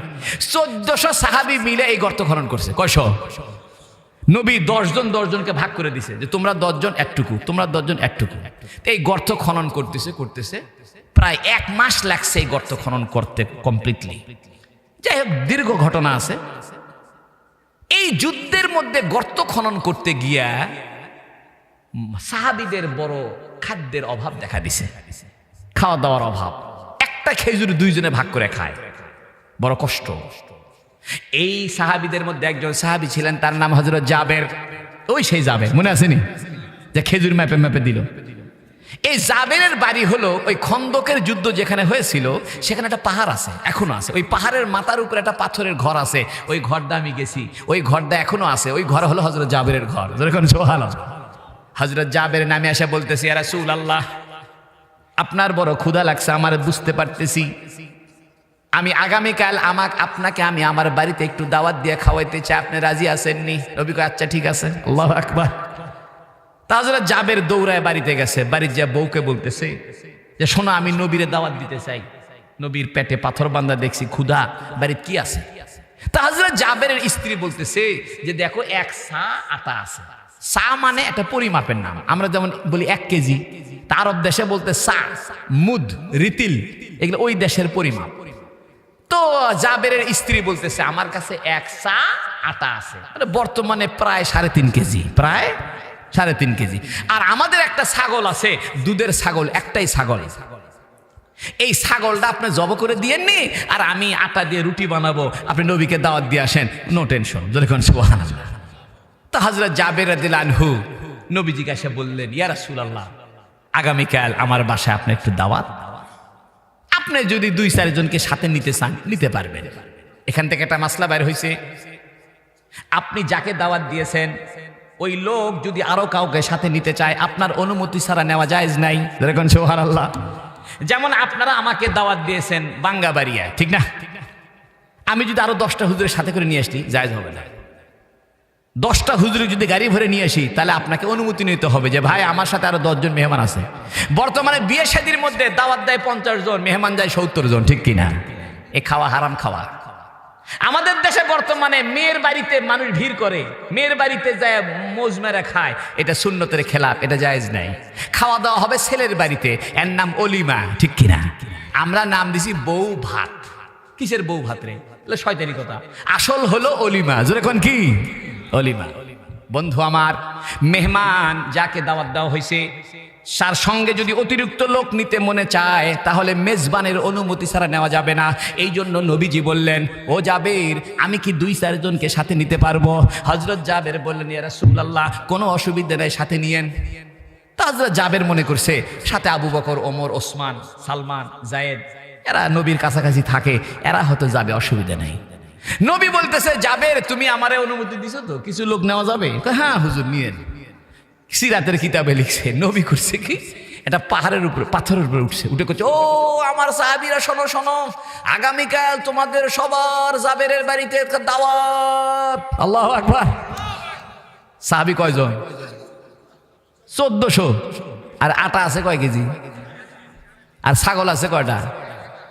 এখন তো জাবেরের অবস্থা খারাপ। জাবের মনে মনে চিন্তা করে, শেষ, বেইজ্জতি এবার হয়ে সারছি। আমি মনে মনে নিয়ত করছি, নবীরে দাওয়াত দিব, আর সাথে 4-5 জন 10 জন যায়, যাক। আর 1400 সাহাবী যে আমার বাড়িতে যে ভিড় করে, তাহলে কাম সারা, ঠিক কিনা? দৌড়ায় বাড়িতে গেছে। বাড়িতে যা স্ত্রীকে বলতেছে, ওগো আমার স্ত্রী। কয় কি হয়েছে? কয় আমি তো নবীরে দাওয়াত দিবার গেছি। কয় ভালো। কয় নবীরে দাওয়াত দিলাম, নবী বলল কয়েকজনকে সাথে নেওয়া যাবে। আমি বললাম হ্যাঁ, নিতে পারবেন। কিন্তু নবী যে সবাইকে দাওয়াত দিবে তা তো আমি বুঝতে পারি নাই। নবী তো সব সাহাবীরে দাওয়াত দিছে। এইবার ঠেলা সামলাও, ছাগল আছে কয়টা, আটা আছে কয় কেজি? দেখেন কিতাবের ভিতরে লিখছে, জাবেরের স্ত্রী বলতেছে, ওগো আমার স্বামী, আপনি ঘাবড়াবেন না, আপনি চিন্তিত হবেন না, আপনি বিচলিত হবেন না। দাওয়াত আপনি দিয়েছেন নাকি নবী সবাইকে দাওয়াত দিয়েছে? জাবের বলতেছে, আমি তো শুধু নবীকে দাওয়াত দিছি, আর কয়েকজনকে, সব সাহাবীকে আমি দাওয়াত দেই নাই, বরং নবী উপযাচক হয়ে সবাইকে দাওয়াত দিছে। স্ত্রী বলতেছে, জাবেরের স্ত্রী বলতেছে, ওগো আমার স্বামী, আপনি ঘাবড়াবেন না, বিচলিত হবেন না। মুহাম্মদ সাল্লাল্লাহু আলাইহি ওয়াসাল্লাম কাউকে কষ্ট দেয় না। মুহাম্মদ সাল্লাল্লাহু আলাইহি ওয়াসাল্লাম জীবনে কাউকে মিথ্যা কথা বলে না। মুহাম্মদ সাল্লাল্লাহু আলাইহি ওয়াসাল্লামের দ্বারা কেউ কষ্ট পায় না। মুহাম্মদ রহমাতুর নবী, আপনি কোনো ঘাবড়াবেন না, শুধু নবীকে যা বলবেন, ইয়া রাসূলুল্লাহ, আটা আছে 3.5 কেজি, ছাগল আছে একটা। এখান থেকে একটা শিক্ষা পাওয়া গেছে। শিক্ষাটা কি? বউদের উচিত স্বামীদেরকে সান্ত্বনা দেওয়া। যেরকম সুবহানাল্লাহ।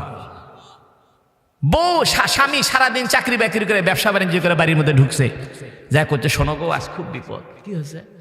কয় বস এই দেরিতে যাই তো, বস সেই খেপে গেছে। তো বউ করছে, ঠিকই আছে, তোমার ঠিকই আছে, তোমাকে দেখতে ওঠো না, দেখতে ওঠো না, এত ঘুতেই তুমি তাও দেরি করো, খুব ভালো আছে, আল্লাহ যা করছে খুব ভালো করছে। এটা না জায়েজ। স্ত্রীদের উচিত হবে স্বামীকে সহযোগিতা করা। হুজুর সাল্লাল্লাহু আলাইহি সাল্লাম যখন নবী হয়ে আসলেন গারে হেরা থেকে, খাদিজাকে বললেন, খাদিজা, খাশিতু আলা নাফসিক, আমি তো আমার প্রাণের ভয় করছি, আমি তো আমার জীবনের ভয় করছি, মনে হয় বাঁচবই না, মরেই যাব। খাদিজা বলেন, কাল্লা, ও রসুল, আপনি, ও আমার স্বামী, ভয় করবেন না।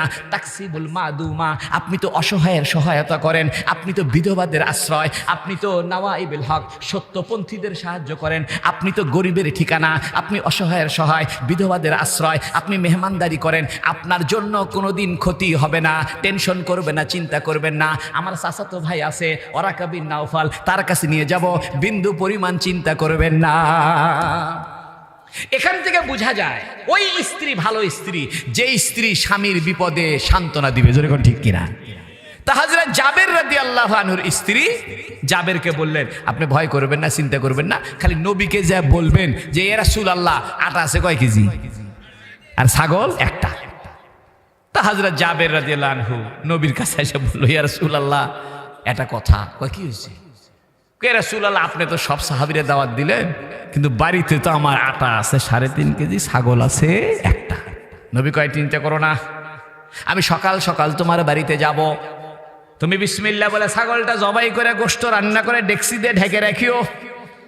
আমি সকাল সকাল যাব, তারপরে তুমি গোশত বন্টন করবা।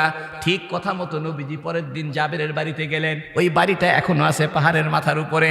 হযরত জাবের রাদিয়াল্লাহু আনহু ছাগলটা জবাই করে গোশত রান্না করে ডেকসির ভিতরে রাখছে। নবীজি যাওয়ার পরে ডেকসির থেকে এক টুকরা গোশত তুলে নিলেন, অর্ধেক খাইলেন, বাকি অর্ধেক গোশতের টুকরাটা ডেকসির মধ্যে ফেলে দিলেন। আল্লাহু আকবার। বললেন, জাবের, তুমি ডেকসির ঢাকনার থেকে ভিতর থেকে চামচ দিয়ে বিসমিল্লাহ করে করে গোশত বাইর করবে আর বন্টন করবে। কোন কোন সিরাতের কিতাবে লিখছে, জাবেরের স্ত্রীকে বললেন, নবীজি তোমার বউকে বলো আটাগুলো দিতে বলো। আটাগুলো নবীর সামনে আনলো। নবীজি একটু থুতু মোবারক দিয়ে দিলেন। থুতু দিয়ে পুরা আটাটা মেখে দিলেন। এইবার নবী বললেন, জাবেরের স্ত্রীকে বললেন, তুমি বিসমিল্লাহ বলে বলে আটা ছিঁড়ে ছিঁড়ে রুটি বানাও। আর জাবেরকে বললেন, তুমি বিসমিল্লাহ বলে বলে গোস্ত বন্টন করতে থাকো। এখান থেকে একটা কথা বোঝা যায়, মহিলারা যদি জিকিরের সঙ্গে খাদ্য তৈরি করে, জিকিরের সঙ্গে রুটি বানায়, জিকিরের সঙ্গে ভাত তৈরি করে, তাহলে ওই খানা যার পেটের মধ্যে যাবে, ওই পেটের মধ্যে ওই খানা তাকে ইমানদার বানাবে, ইমানের নূর সৃষ্টি হবে, ইমানের আকর্ষণ সৃষ্টি হবে, ইবাদতের মজা পাওয়া যাবে। সংক্ষেপে শেষ করে দিই, হুজুর সাল্লাল্লাহু আলাইহি ওয়াসাল্লাম সকালবেলা গেলেন, হযরতে জাবের রাদিয়াল্লাহু আনহু ডেক্সি থেকে গোশত বন্টন করতেছে, আর ওদিকে উনার বিবি রুটি বানায় বানায় দিচ্ছে। 10 জন করে আসতেছে। জাবেরের বাড়িটা ছিল ছোট্ট। এদিকে যারা খন্দকের যুদ্ধে ওই গর্ত খনন করছে, এরাও ছিল 10 জন। নবী 10 জন করে ভাগ করে দিছে। একটা দল 10 জনের, আরেকটা দল 10 জনের, আরেকটা দল 10 জনের। ওই একটা দল যাইতেছে জাবেরের বাড়িতে, উনি রুটি আর গোশত দিচ্ছে।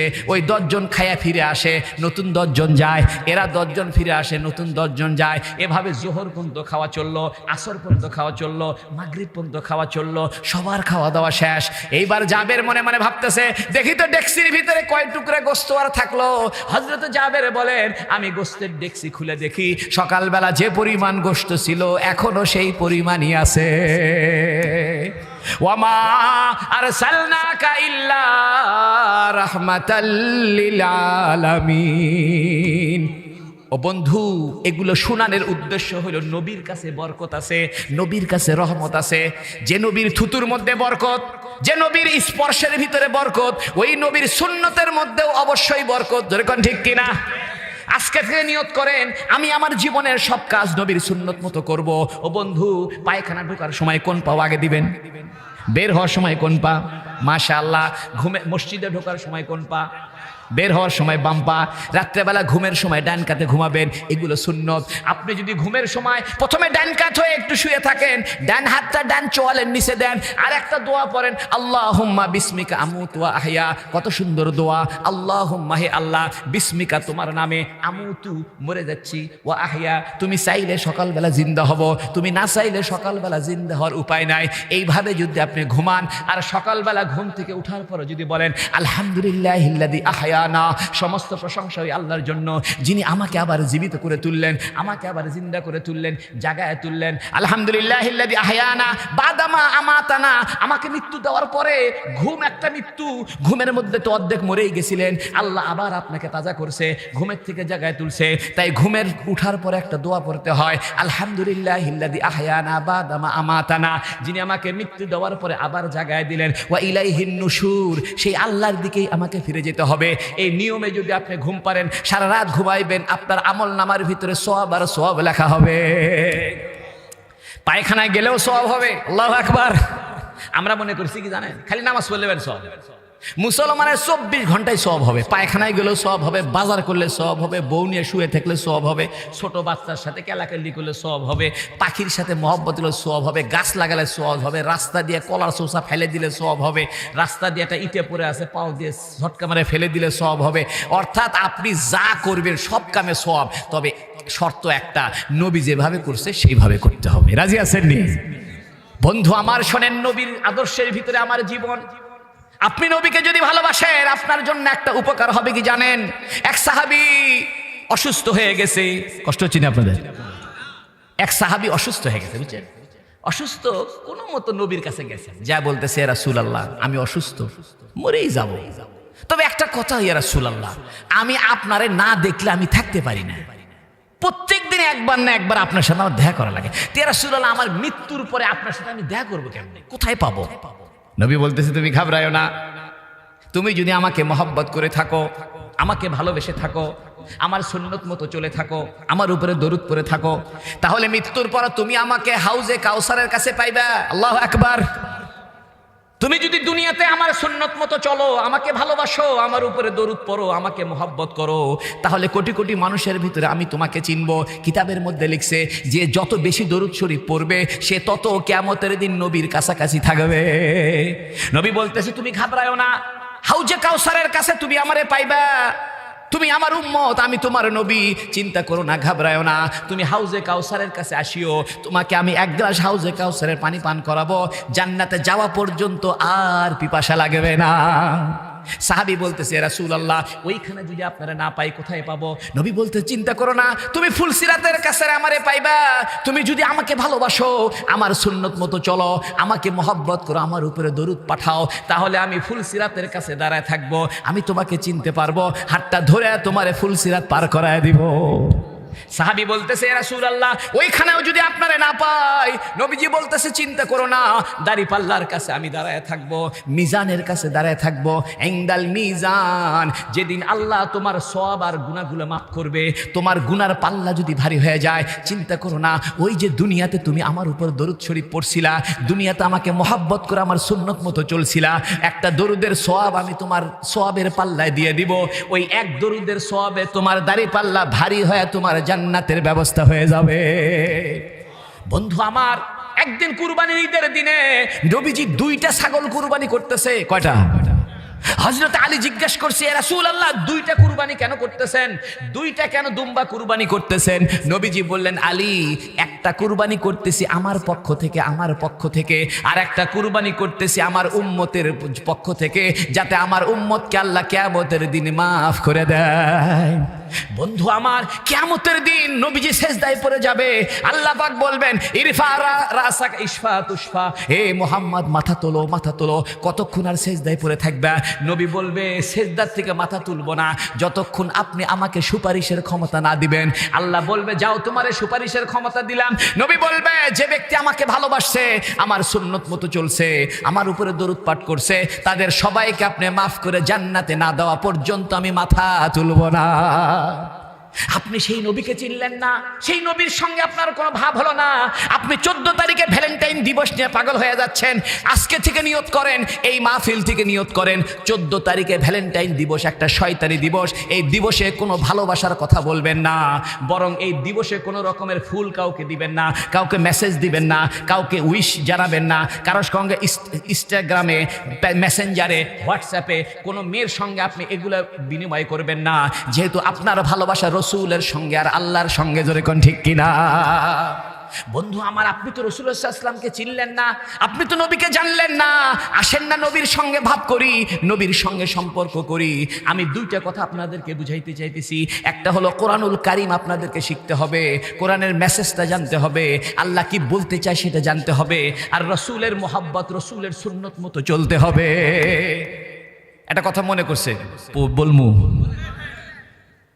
পাবনাতে গেছিলাম আমি, পাবনাতে পাগলা গারদ আছে, জানেন না আপনারা? পাগলের হসপিটাল। আজকে মাগরিব পরে এই পাবনা সমিতির মিটিং ছিল, তাছাড়া আমি আরো আগে আসতাম। মানে বগুড়া শহরে যারা পাবনার লোকজন বসবাস করে, তো এদের একটা সমিতি আছে, পাবনা সমিতি।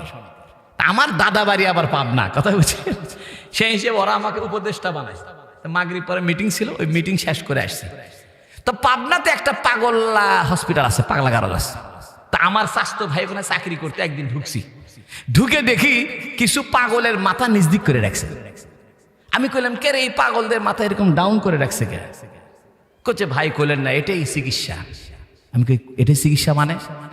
কোচে এটা ওই যে সকাল বিকাল এদেরকে 2 মিনিট 3 মিনিট করে মাথা নিচদিক করে থোয়া লাগে। কে?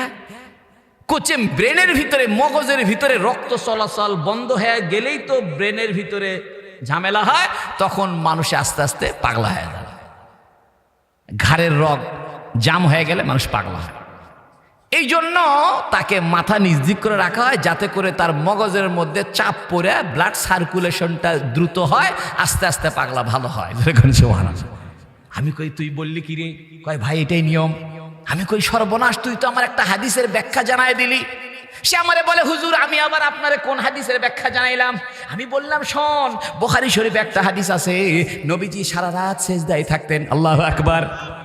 আম্মা জান আয়েশা সিদ্দিকা জিজ্ঞেস করেছেন, ইয়া রাসূলুল্লাহ ক্বাদ গুফিরা লাকা মা তাকাদ্দামা মিন যামবিকা ওয়া মা তাআখার। ইয়া রাসূলুল্লাহ, আপনার পূর্বের পিছনের সমস্ত গুনাহ মাফ হয়ে গেছে, এরপরেও আপনি সারা রাত কেন সিজদায় পড়ে থাকেন? নবী বললেন, ইয়া আয়েশা, লাম আকুন আবদান শাকুরা, আমি কি আল্লাহর কৃতজ্ঞ বান্দা হব না? ওই কিতাবের ব্যাখ্যার মধ্যে লেখছে, হাদিসের ব্যাখ্যার মধ্যে লেখছে, যে যত বেশি সিজদা দিবে তার ব্রেন তত বেশি ভালো থাকবে। যে যত বেশি সেজদা দিবে জীবনে কোনোদিন পাগল হবে না। ও নওগাঁর যুবকেরা, তুমি তো আল্লাহকে চিনলে না, রাসূলের সুন্নতকে চিনলে না। আমি কসম করে বলি, যত বেশি সেজদা দিবা তোমার ব্রেন তত সজাগ হবে। এজন্য কোনো আলেম, কোনো বুজুর্গ, কোনো আল্লাহওয়ালা, বেশি বেশি নফল পড়নেওয়ালা, বেশি বেশি তাহাজ্জুদ পড়নেওয়ালা জীবনে কোনোদিন পাগল হবে না। আল্লামা আহমদ শফি হুজুর হাটহাজারী মাদ্রাসার হেফাজতে ইসলামের প্রতিষ্ঠাতা, চিনেননি? বয়স হয়েছিল প্রায় 96-97। এই যে বুড়া মানুষ লড়বে পারে না, তাও বুখারী শরীফ পড়াচ্ছে ধামাধাম, সুবহানাল্লাহ। আমি ওনার সঙ্গে রাত্রে ছিলাম। এই যে বুড়া হয়ে গেছে, এই বুড়া হুইল চেয়ারে বসে তাহাজ্জুদ পড়েছে। ওনার সাথে একদিন মদিনা শরীফে আমার দেখা, আহমদ শফি সাহেব, উনি মদিনা শরীফে হুইল চেয়ার করে যায় ওই জুমার নামাজ পড়তেছে। জুমার থেকে আসর পর্যন্ত সারা দিন মসজিদে বসে আছে। এ বুড়া নামাজ পড়তেছে। আর আমাদের দেশে 70 বছর হতে না হতে লাঠি দিয়ে ধরে ক্যাঁ কু প্যাঁ পু, ঠিক কিনা? পাগলা হয়ে গেছে। কারণটা জানেন?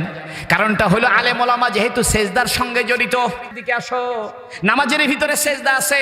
বর্তমান মেডিকেল সায়েন্স বলতেছে ঘাড় মাসে করার উপকার বলতেছে। কয় ঘাড়ের মধ্যে চিকন চিকন রগ আছে, এই রগের সাথে ব্রেনের সম্পর্ক। তাই কেউ যদি দৈনিক 4-5 বার এই ঘাড়টা হালকা পানি দিয়ে মশাই করে, একটু সাধারণ পানি দিয়ে ঘাড়টা মশাই করে, জীবনে তার ব্রেন স্ট্রোক হওয়ার সম্ভাবনা থাকবে না। তুমি কি জানো নামাজের ভিতরে তোমার শারীরিক উপকার আছে, দুনিয়ার উপকার, আখেরাতের উপকার তো আছেই। ওজুর মধ্যে তোমার দুনিয়ার উপকার, আখেরাতের উপকার। আল্লাহু আকবার। এটা কথা মনে হচ্ছে কুমু? শোনেন, আমি যখন এমফিল করবার লাগছে, মানে পিএইচডি করার আগে এমফিল করতে হয়, কথা বুঝছেন তো? এমফিলের অর্ধেক রাস্তা যাই আমি এমফিল বাদ দিছি। এই সুপারভাইজারকে অত্যাচার, সময় নষ্ট, তার বাদ। যতক্ষণ পিএইচডি করবো তখন 5টা বই লিখলাম, কি খাওয়া। এমফিল করতে যায় আমি গুগলে প্রচুর পড়াশোনা করছি। একদিন হঠাৎ করে ইংরেজিতে লেখা আছে, ট্রান্সলেট করা যায়, একটা প্রবন্ধ পাইলাম। সে প্রবন্ধ হলো দ্য প্রোনাউন্সিয়েশন অফ হলি কোরআন, অর্থাৎ পবিত্র কোরআনের উচ্চারণ বিধি। আমি চিন্তা করলাম, কে রে এরা আবার ইংরেজিতে কি লেখছে, বাইর করে পড়লাম।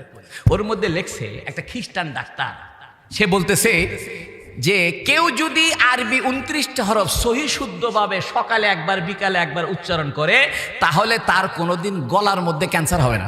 সুবহানাল্লাহ।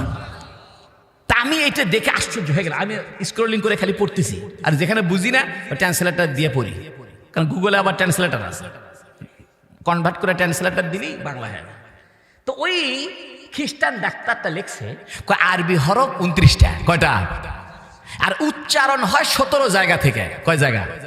এর মানে হলো মাখরাজ 17টা। পড়ছেন না আপনারা? যেমন দেখেন, আইন গলা চাপ দেয়, খ, তারপরে দদ জিব্বার গোড়ালি দাঁতের গোলের সাথে থাকে, ওয়াও ঠোঁটের ব্যায়াম, হামজা সব বাতাস বাইরে হয়ে গেছে, নুন নাকের মধ্যে ঝনঝন করছে, ঠিক না? তো ওই খ্রিস্টান ডাক্তারটা ওই প্রবন্ধের ভিতরে এটা বিস্তারিত লিখছে যে মানুষ যদি আরবি 29টা হরফ সহি করে উচ্চারণ করে, তাহলে তার গলার মধ্যে, বুকের মধ্যে, নাকের মধ্যে, দাঁতের মধ্যে, চোয়ালের মধ্যে ব্যায়াম হয়ে যায়, 17টা জায়গা নড়াচড়া করে। 29টা হরফ যদি সহি করে উচ্চারণ করেন, কয়টা জায়গা নড়াচড়া করে? ওই ডাক্তার বলছে গলার ভিতর থেকে 6টা হরফ উচ্চারণ হয়, হামজা হা, আইন হা, গাইন খ। এই গলার ভিতর থেকে 6টা হরফ উচ্চারণ হয়। ওই খ্রিস্টান ডাক্তার বলতেছে, একজন গবেষণ ডাক্তার, আপনারা গুগলের মধ্যে সার্চ দিলে পাবেন, সে বলতেছে একটা গলার ভিতর থেকে 6 জায়গা 6টা হরফ উচ্চারণ হয়। কেউ যদি সকাল বিকাল এই হরফগুলো উচ্চারণ করে, গলার মধ্যে কম্পন সৃষ্টি হবে, গলার মধ্যে ধাক্কা লাগবে। যেমন খা, খা, যেখানে আলাজিবা আছে, কাশ হয়, ওইখান থেকে খা উচ্চারণ হয়, যেখানে কাশ জমে থাকে ওইখান থেকে উচ্চারণ খা, গাইন গাইন গাইন। যেখানে আপনার টনসিল ফুলে যায়, ওইখানে টনসিল ফুলে গেলে কথা কইতে অসুবিধা হয়, ওইখান থেকে গাইন গাইন গাইন উচ্চারণ হয়। ওই ডাক্তার বলছে 29টা আরবি হরফ 17টা জায়গা থেকে উচ্চারিত হয়। তাই যে ব্যক্তি 29টা হরফ সকালে একবার পড়বে, বিকালে একবার পড়বে, জীবনে তার গলার মধ্যে ক্যান্সার হবে না। আপনি এই নিয়তে যদি কোরআন শরীফ পড়েন, সব একটাও হবে না। আপনি মনে মনে চিন্তা করেন, যাক ভালো একটা হুজুর কথা কয়ে গেল, কাল থেকে কোরআন শরীফ পড়া ধর্ম, যাতে গলার মধ্যে কি না হয়, একটা সব হবে না। কোরআন শরীফ পড়বেন কাকে খুশি করার জন্য? একটা হরফে কয় নাকি? 10 নাকি। আর আমল করলে 100 থেকে 1000 কোটি গুণ। জোরে কোন সুবহানাল্লাহ। যুবক ভাইরারে আমার, আমি আপনাদেরকে হাতে পায়ে ধরে বলি, কোরআনটা শিখে যান, কোরআনের অর্থটা পড়েন। আল্লাহকে চিনেন, আপনি আশ্চর্য হবেন। কোরআন আপনার জীবনের কথা বলবে, মনে হবে যেন কোরআন আপনাকেই চিনতেছে, মনে হবে যেন আপনার সমস্যার সমাধান কোরআন আপনাকে দিচ্ছে। কোরআন একটা চমৎকার কিতাব, আপনি তো জানলেন না, বুঝলেন না। ও বন্ধু, নওগাঁর সন্দেশ খাইলে যেমন মজা, না খাইলে পস্তায়, বগুড়ার দই না খাইলে যেমন পস্তায়, তুমি কোরআন না শিখলে পস্তাইবা। একটা শান্তি থেকে মাহরুম হয়ে যাবে, বঞ্চিত হয়ে যাবে, একটা মজা থেকে বঞ্চিত হয়ে যাবে। তুমি কি জানো ইমাম মুহাম্মদ রাহিমাহুল্লাহ আবু হানিফার ছাত্র, তিনি একদিন শেষ রাত্রে তাহাজ্জুদের নামাজ পড়ে বলতেছে, আইনা আবনা আল মুলুক, হে রাজা বাদশাদের বেটারা কোথায়? মিন হাযিহিল লাজ্জাহ, এই যে মজা, এই যে স্বাদ, এই যে আনন্দ, এই যে তৃপ্তি, এত তৃপ্তি রাজা বাদশাদের বেটারা কোথায় পাবে? তো উনার একটা গোলাম ছিল, খাদেম ছিল, বলতেছে, হুজুর আপনি 2 দিন হলো না খেয়ে আছেন, আবার কিসের শান্তি আপনার? গত রাত্রেও খাননি, আজকেও খাননি, আর আপনি করছেন যে রাজা বাদশাদের বেটারা কই গেল, আমি যে মজা পাচ্ছি এরকম মজা আর কই আছে? আইনা আবনা আল মুলুক মিন হাযিহিল লাজ্জা, এগুলো কি কোন হুজুর? ইমাম মুহাম্মদ বলতেছে, বেটা শোন, আমার তো পেটে ক্ষুধা ঠিক আছে, কিন্তু আমি শেষ রাত্রে যখন জান্নাতের আয়াতগুলো তেলাওয়াত করি, তখন জান্নাতের সুঘ্রাণ আমার নাকে এসে দোলা দেয়। আমার ক্ষুধা লাগলে আমি কোরআন তেলাওয়াত করি। এখান থেকে বোঝা যায় কোরআন যেমন অন্তরের খাবার যোগায়, কিছু কিছু ক্ষেত্রে মানুষের শারীরিক খাবারও যোগায়। যাদের সঙ্গে কোরআনের বেশি মহাব্বত, তাদের অন্তরের খোরাক তো হবেই হবে, এমনকি দেহের সমস্যাও দূর হবে। ও বন্ধু, হযরত ওসমান ইবনে আফফান, তাকে মদিনা শরীফে কাফেররা ঘেরাও করে রাখছিল, মুনাফিক চক্র 40 দিন ঘেরাও করে রাখছে। কয়দিন? ঘরের মধ্যে কাকু ঢুকতে দেয় না, পানিও যাইতে দেয় না, খেজুরও যাইতে দেয় না, রুটিও যাইতে দেয় না। তো দেওয়াল টপকে আবু বকরের ছেলে আব্দুর রহমান আবু বকর দেওয়াল টপকে ভিতরে ঢুকছে। ঢুকে কয়, চাচা কেমন আছে? ভাইস্তে আছি ভালো, তোমরা যা শুরু করছো। কয় কি হয়েছে? কয় 40 দিন তোমরা আমার এখানে কিছু ঢুকতে দিচ্ছ না। আবু বকরের বেটা আব্দুর রহমান সে নিজেই বলতেছে, চাচা খান কি? যতই মতবিরোধ থাক, কিন্তু আত্মীয় তো, বুঝেন না কথা, কাছের লোক। কচ্ছে ভাইস্তে আর কইও না, খাওয়া দাওয়া তো কিছু নাই, তবে আমার হাতে লেখা একটা কোরআন শরীফ আছে, দেখো, ফাসায়াকফিকাহুমুল্লাহ ওয়া হুয়াস সামিউল আলিম। এই আয়াতের মধ্যে উনার রক্ত এসে লাগছে। যখন উনাকে কোরআন শরীফ পড়া অবস্থায় হত্যা করছে, উনার গায়ের রক্ত ছিটে এসে পড়ছে কোন আয়াতের মধ্যে? ফাসায়াকফিকাহুমুল্লাহ ওয়া হুয়াস, এই আয়াতের মধ্যে। হযরত ওসমান বলে, ভাতিজা শোনো, আমার ঘরের মধ্যে তো পানি আসার ব্যবস্থা নাই, রুটি আসার ব্যবস্থা নাই, খেজুর আসার ব্যবস্থা নাই, তবে আমার হাতে লেখা একটা কোরআন শরীফ আছে। যখন আমার ক্ষুধা লাগে, তখন আমি জান্নাতের আয়াতগুলো যখন তেলাওয়াত করি, আমার ক্ষুধা দূর হয়ে যায়। বন্ধু আমার, আমি তোমাদেরকে হাতে পায়ে ধরে বলতেছি, কোরআনটা শিখো, কোরআনের তর্জমাটা পড়ো, কোরআনের তাফসীরটা পড়ো, কোরআনটা সহি করে শিখো। রমজান আসতেছে, আর 1 মাস বাকি আছে, তুমি চেষ্টা করলেই পারবা। কোরআন শরীফ খুব সহজ কিতাব, কোনো কঠিন নাই, তুমি চেষ্টা করলেই পারবা, একদম সহজ কিতাব। ওয়ালাকাদ ইয়াসসারনাল কুরআনা লিযিকরি, আমি উপদেশ গ্রহণের জন্য কোরআনকে সহজ করেছি, তুমি চেষ্টা করে দেখো, তুমি 1 হাত আগাইবা, আল্লাহ 10 হাত আগাবে। আল্লাহু আকবার। আর সব সাহাবী তো বুড়া হয়ে তো কোরআন শরীফ শিখছে। আবু বকর তো বুড়া বয়সে কোরআন শরীফ শিখছে, ওমরও বুড়া বয়সে শিখছে, সব বড় বড় সাহাবী তো বুড়া হয়ে ঈমান আনছে, ঠিক কিনা? আপনি পারবেন নাকি? আচ্ছা, আপনারা কে কে কোরআন শরীফ শিখবেন এটা হাত তুলে দেখান তো। নারায়ে তাকবীর। আল্লাহ, কোরআনের তরজমাটা পড়বেন আর রাসূলুল্লাহর জীবনীটা পড়বেন, পারবেন না ইনশাআল্লাহ? এই যে আপনাদের নওগাঁ দপ্তরপাড়া মাদ্রাসা আছে, মাওলানা রেদওয়ানুল্লাহ সাহেব আছে, উনাদের সাথে যোগাযোগ করবে যে হুজুর আমি নবীকে জানতে চাই, নবীর জীবনটা জানতে চাই। সুন্দর সুন্দর কিতাব আছে, সিরাতে মুস্তাফা, সিরাতে খাতেমুল আম্বিয়া, আর রাহিকুল মখতুম, নবী রহমত, নবী আলম, বিশ্ব নবী রহমতুল আলামিন, আসাহু সিয়ার, হাজার হাজার বই আছে। আপনি একটা মাঝারি ধরনের একটা নবীর জীবনী পড়লেন, আপনি নবীকে যদি না জেনেন, কবরে যায় জিজ্ঞেস করে, অমান হাজার রাজুল, এই লোকটাকে, মান রব্বুকা মান দীনুকা মান হাদার রাজুল, তোমার রবকে, তোমার ধর্ম কি, এই লোকটাকে। মুহাম্মদ সাল্লাল্লাহু আলাইহি ওয়াসাল্লামের চেহারা তোমাকে দেখায়া কবরের মধ্যে জিজ্ঞেস করে এই লোকটাকে, তুমি যদি মুহাম্মদ সাল্লাল্লাহু আলাইহি ওয়াসাল্লাম না চিনো, কি উত্তর দিবে? এই জন্য মুহাম্মদ সাল্লাল্লাহু আলাইহি ওয়াসাল্লামকে জানো, মুহাম্মদ সাল্লাল্লাহু আলাইহি ওয়াসাল্লামের ভালোবাসো, নবীর সুন্নত মতো চলো। আজকে থেকে শুরু করো, পারবে না ইনশাআল্লাহ? টাকনুর নিচে লুঙ্গি পায়জামা ফুল প্যান্ট পরবে না, টাকনুর উপরে পরবে, পকেটের মধ্যে একটা মেসওয়াক রাখবা, এগুলো সুন্নত।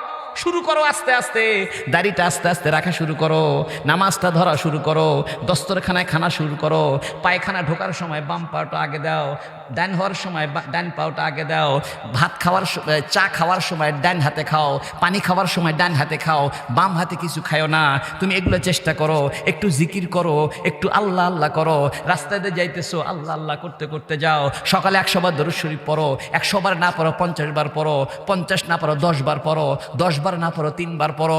বন্ধু আমার একটা আমল শিখায় দিই, কেউ যদি দরুদ শরীফ পড়ার সময় মনে মনে চিন্তা করে, হাদিস শরীফ আছে মালাইকাতুস সাইয়্যাহিন, দুনিয়াতে আল্লাহ পাক ভ্রাম্যমান ফেরেশতা বানায় রাখছে। এই ফেরেশতাদের কাজ হলো ঘুরে ঘুরে বেড়ায় আর দেখে কে কোরআন শরীফ পড়ে। এই বাঙ্গাবাড়িয়া এলাকায় যখনই কোনো যুবক কোরআন একটা দরুদ শরীফ পড়ে, তার চেহারার ফটোটা তুলে নিয়ে ওই ফেরেশতা রাসূলুল্লাহ সাল্লাল্লাহু আলাইহি ওয়াসাল্লামকে যা দেখায়, দেখে বলে ইয়া রাসূলুল্লাহ, ওই যে বাংলাদেশের নওগাঁ জেলার বাঙ্গাবাড়ির একটা যুবক ছেলে, একটা যুবতী মেয়ে আপনার উপরে দরুদ পাঠ করেছে, আপনি তার চেহারাটা দেখে রাখেন, কাল কিয়ামতের ময়দানে 1 গ্লাস হাউজে কাউসারের পানি দিয়া তারে জান্নাতে ঢুকায়া দিয়ে।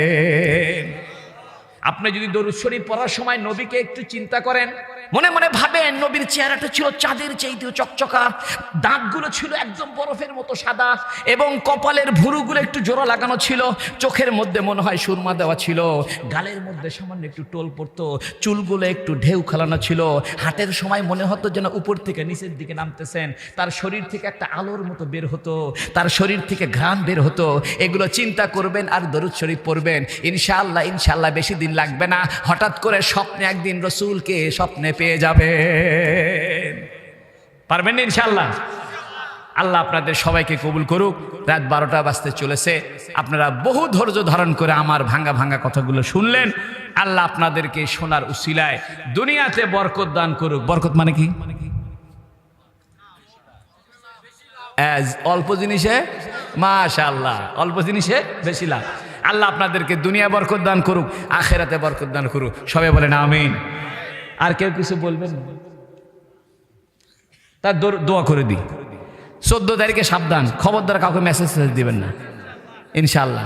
আরে মেয়ে মাঝিতে প্রেম করে লাভ কি? আর পেটের মধ্যে গু, নাকের মধ্যে ময়লা, কানের মধ্যে ময়লা, প্রত্যেক মাসে 3 থেকে 10 দিন ময়লা, ঠিক কিনা?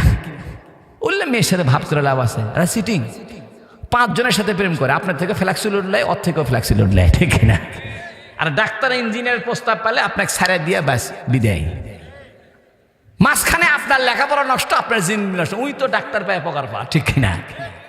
তোমার সঙ্গে আমার ব্রেকআপ, কি ব্রেকআপ?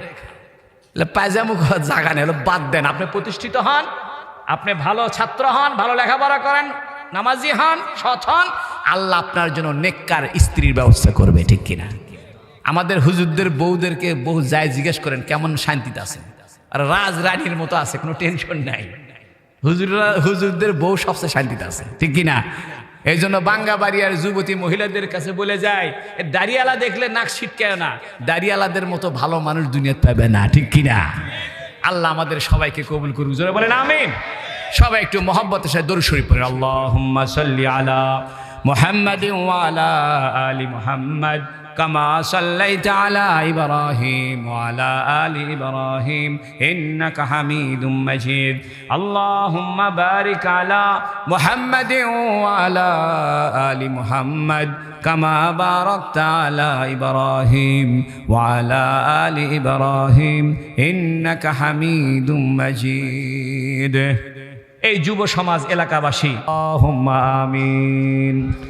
اللهم أنت السلام ومنك السلام وتباركت يا ذا الجلال والإكرام لا إله إلا الله وحده لا شريك له له الملك وله الحمد وهو على كل شيء قدير আয় আল্লাহ, রাত্রি 12টা বেজে গেছে। আল্লাহ রে, সমস্ত পাখিরা তাদের ঘরে ফিরে এসেছে, পশু পাখি তাদের আপন ঘরে ফিরেছে, মানুষও তাদের আপন ঘরে ফিরেছে। মালিক রে, আমরা সন্ধ্যার থেকে নিয়ে আপনার কথা আলোচনা করেছি, আপনার হাবিবের ভালোবাসার কথা বলেছি। মালিক রে, আমাদের জিন্দেগির সকলের সমস্ত গুনাহ খাতা মাফ করে দেন রব্বুল আলামিন। আপনি ছাড়া তো আমার কেহ নাই, কিছু নাই, আমি কোথায় যাব? কে আমারে ভালোবাসবে? আপনি ছাড়া আমার তো কোনো বন্ধু নাই। আনতা ওয়ালিয়ুনা ফাগফির লানা ওয়ারহামনা ওয়া আনতা খায়রুল গাফিরিন। আয় আল্লাহ, আমাদেরকে আপনি মৃত্যুর সময় কলেমা নসিব করে দিয়েন, মৃত্যুর কষ্ট থেকে বাঁচায় দিয়েন ইয়া রাব্বাল আলামিন। আপনার হাবিবের দিদার নসিব করায় দেন। আমাদের সবাইকে মক্কা মদিনার জিয়ারত নসিব ফরমান।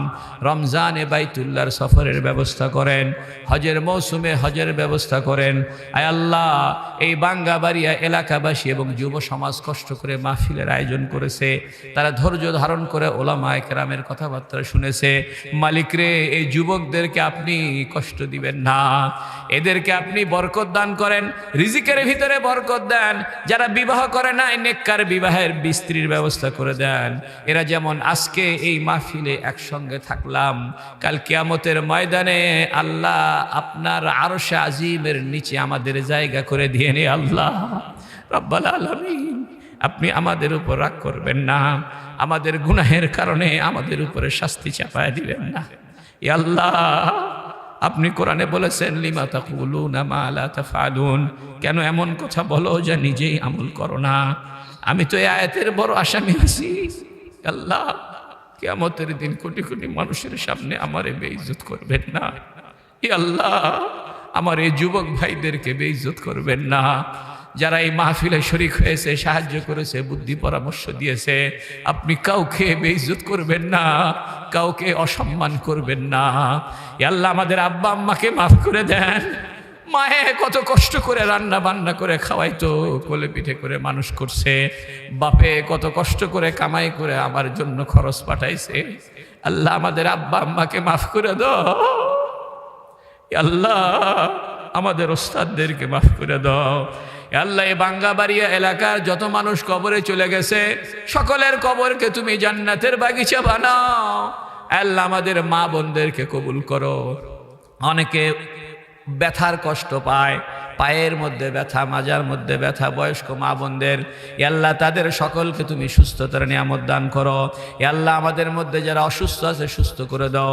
এমন অসুখ বানায় দিও না যে সেজদা করতে অসুবিধা হয়ে যায়, রুকু করতে অসুবিধা হয়ে যায়, বাইতুল্লাহর তওয়াফ করতে অসুবিধা হয়ে যায়, আরাফার ময়দানে যাইতে অসুবিধা হয়।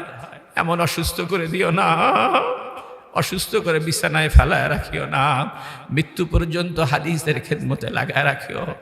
আমাদের ছেলে মেয়েদেরকে আলেম বানায় দাও, আমাদের খানদানে আরেফ বিল্লাহ বানায় দাও, আমাদের খানদানে মুফতি মুহাদ্দিস বানায় দাও। ইয়া আল্লাহ, মুসলমানদেরকে নামাজি বানায় দাও। ইয়া আল্লাহ, ফিলিস্তিনের মুসলমানদের প্রতি রহম করো। ইয়া আল্লাহ, এতগুলো ফকির আমরা তোমার দরবারে হাত তুলেছি, কোনো সম্ভ্রান্ত মানুষ ফকিরকে ফিরায় না, কোনো ভদ্র মানুষ ফকিরকে ফিরাইতে চায় না। আল্লাহ, তোমার চাইতে সম্ভ্রান্ত কেহ নাই, তোমার চাইতে ইজ্জতওয়ালা কেহ নাই, তোমার মতো আত্মমর্যাদার কারণ নাই। তাই তুমি আমাদের মতো ফকিরদেরকে খালি হাতে ফিরাইয়া দিও না, আমাদেরকে মাফ করে দাও। হে আল্লাহ, চতুর্দিকে মুসিবত, হে আল্লাহ, ইসলামের কাজ করার জন্য সহনীয় পরিবেশ করে দাও, বন্ধুসুলভ পরিবেশ বানায় দাও। হিংসুকদের হিংসা থেকে বাঁচাও, মুফসিদিনদের ফাসাদ থেকে বাঁচাও, বদমাশদের বদমাইশি থেকে বাঁচাও। হে আল্লাহ, আমার যুব সমাজকে তুমি সুদের থেকে বাঁচাও, জুয়া খেলার থেকে বাঁচাও, নেশা করার থেকে বাঁচাও। কলিজার টুকরা যুব সমাজকে তুমি বেপথে নিও না। হে আল্লাহ, এদের প্রতি তুমি রাজি খুশি হয়ে যাও, এদেরকে নবীর আশেক বানায় দাও, নবীর আশেক বানায় দাও। আল্লাহ, হুজুর সাল্লাল্লাহু আলাইহি ওয়াসাল্লামের রওজা পাকে আমাদের চেহারাটা দেখায় দাও। আমরা নবীর উপরে দরুদ পড়েছি, নবীকে জানায় দাও 1400 বছর পরে 6000 মাইল দূর থেকে নওগাঁ শহরে বসে আমরা নবীকে ভালোবাসিছি। আল্লাহ, নবীর রওজা পাকে আমাদের সালামটা পৌঁছায় দাও, নবীর রওজা পাকে আমাদের সালাম পৌঁছায় দাও। কিয়ামতের দিন নবী যেন আমাদেরকে হাউজে কাউসারের পানি দেয়, হাতটা ধরে ফুলসিরাত পার করায় দেয়, দাড়ি পাল্লার ওজনটা ভারী করে দেয়। ইয়া আল্লাহ, আমাদের ইমানের হেফাজত করো, আমলের হেফাজত করো, আখলাকের হেফাজত করো, ইজ্জতের হেফাজত করো। ইয়া আল্লাহ সমস্ত মাদারিস, মাসাজিদ, মাহিদ, মারাকিজগুলোকে কবুল করো। ইয়া আল্লাহ খাস করে আজকের এই মাহফিলের সমস্ত সোয়াবাকে নামদার তাজেদারে মদিনা রাসূল আকরাম সাল্লাল্লাহু আলাইহি ওয়াসাল্লামের রওজা পাকে হাদিয়া পৌঁছায়া দাও। সেখান থেকে সমস্ত সাহাবা, তাবিন, তাবে আইম্মে মুস্তাহিদিন, উলামা ইজম, মাশায়েখ কেরাম, চারো সিলসিলা বুজুর্গানে দিন সহ গোটা দুনিয়ার মুমিন মুমিনাতের কবরে পৌঁছায়া দাও। ওয়া সাল্লাল্লাহু তাআলা আলা খায়রি খালকিহি সাইয়্যিদিনা মুহাম্মদ ওয়া আলা আলিহি ওয়া সাহবিহি আজমাইন বিরহমাতিকা ইয়া আরহামার রাহিমিন। আসসালামু আলাইকুম ওয়া রাহমাতুল্লাহি ওয়া বারাকাতুহু।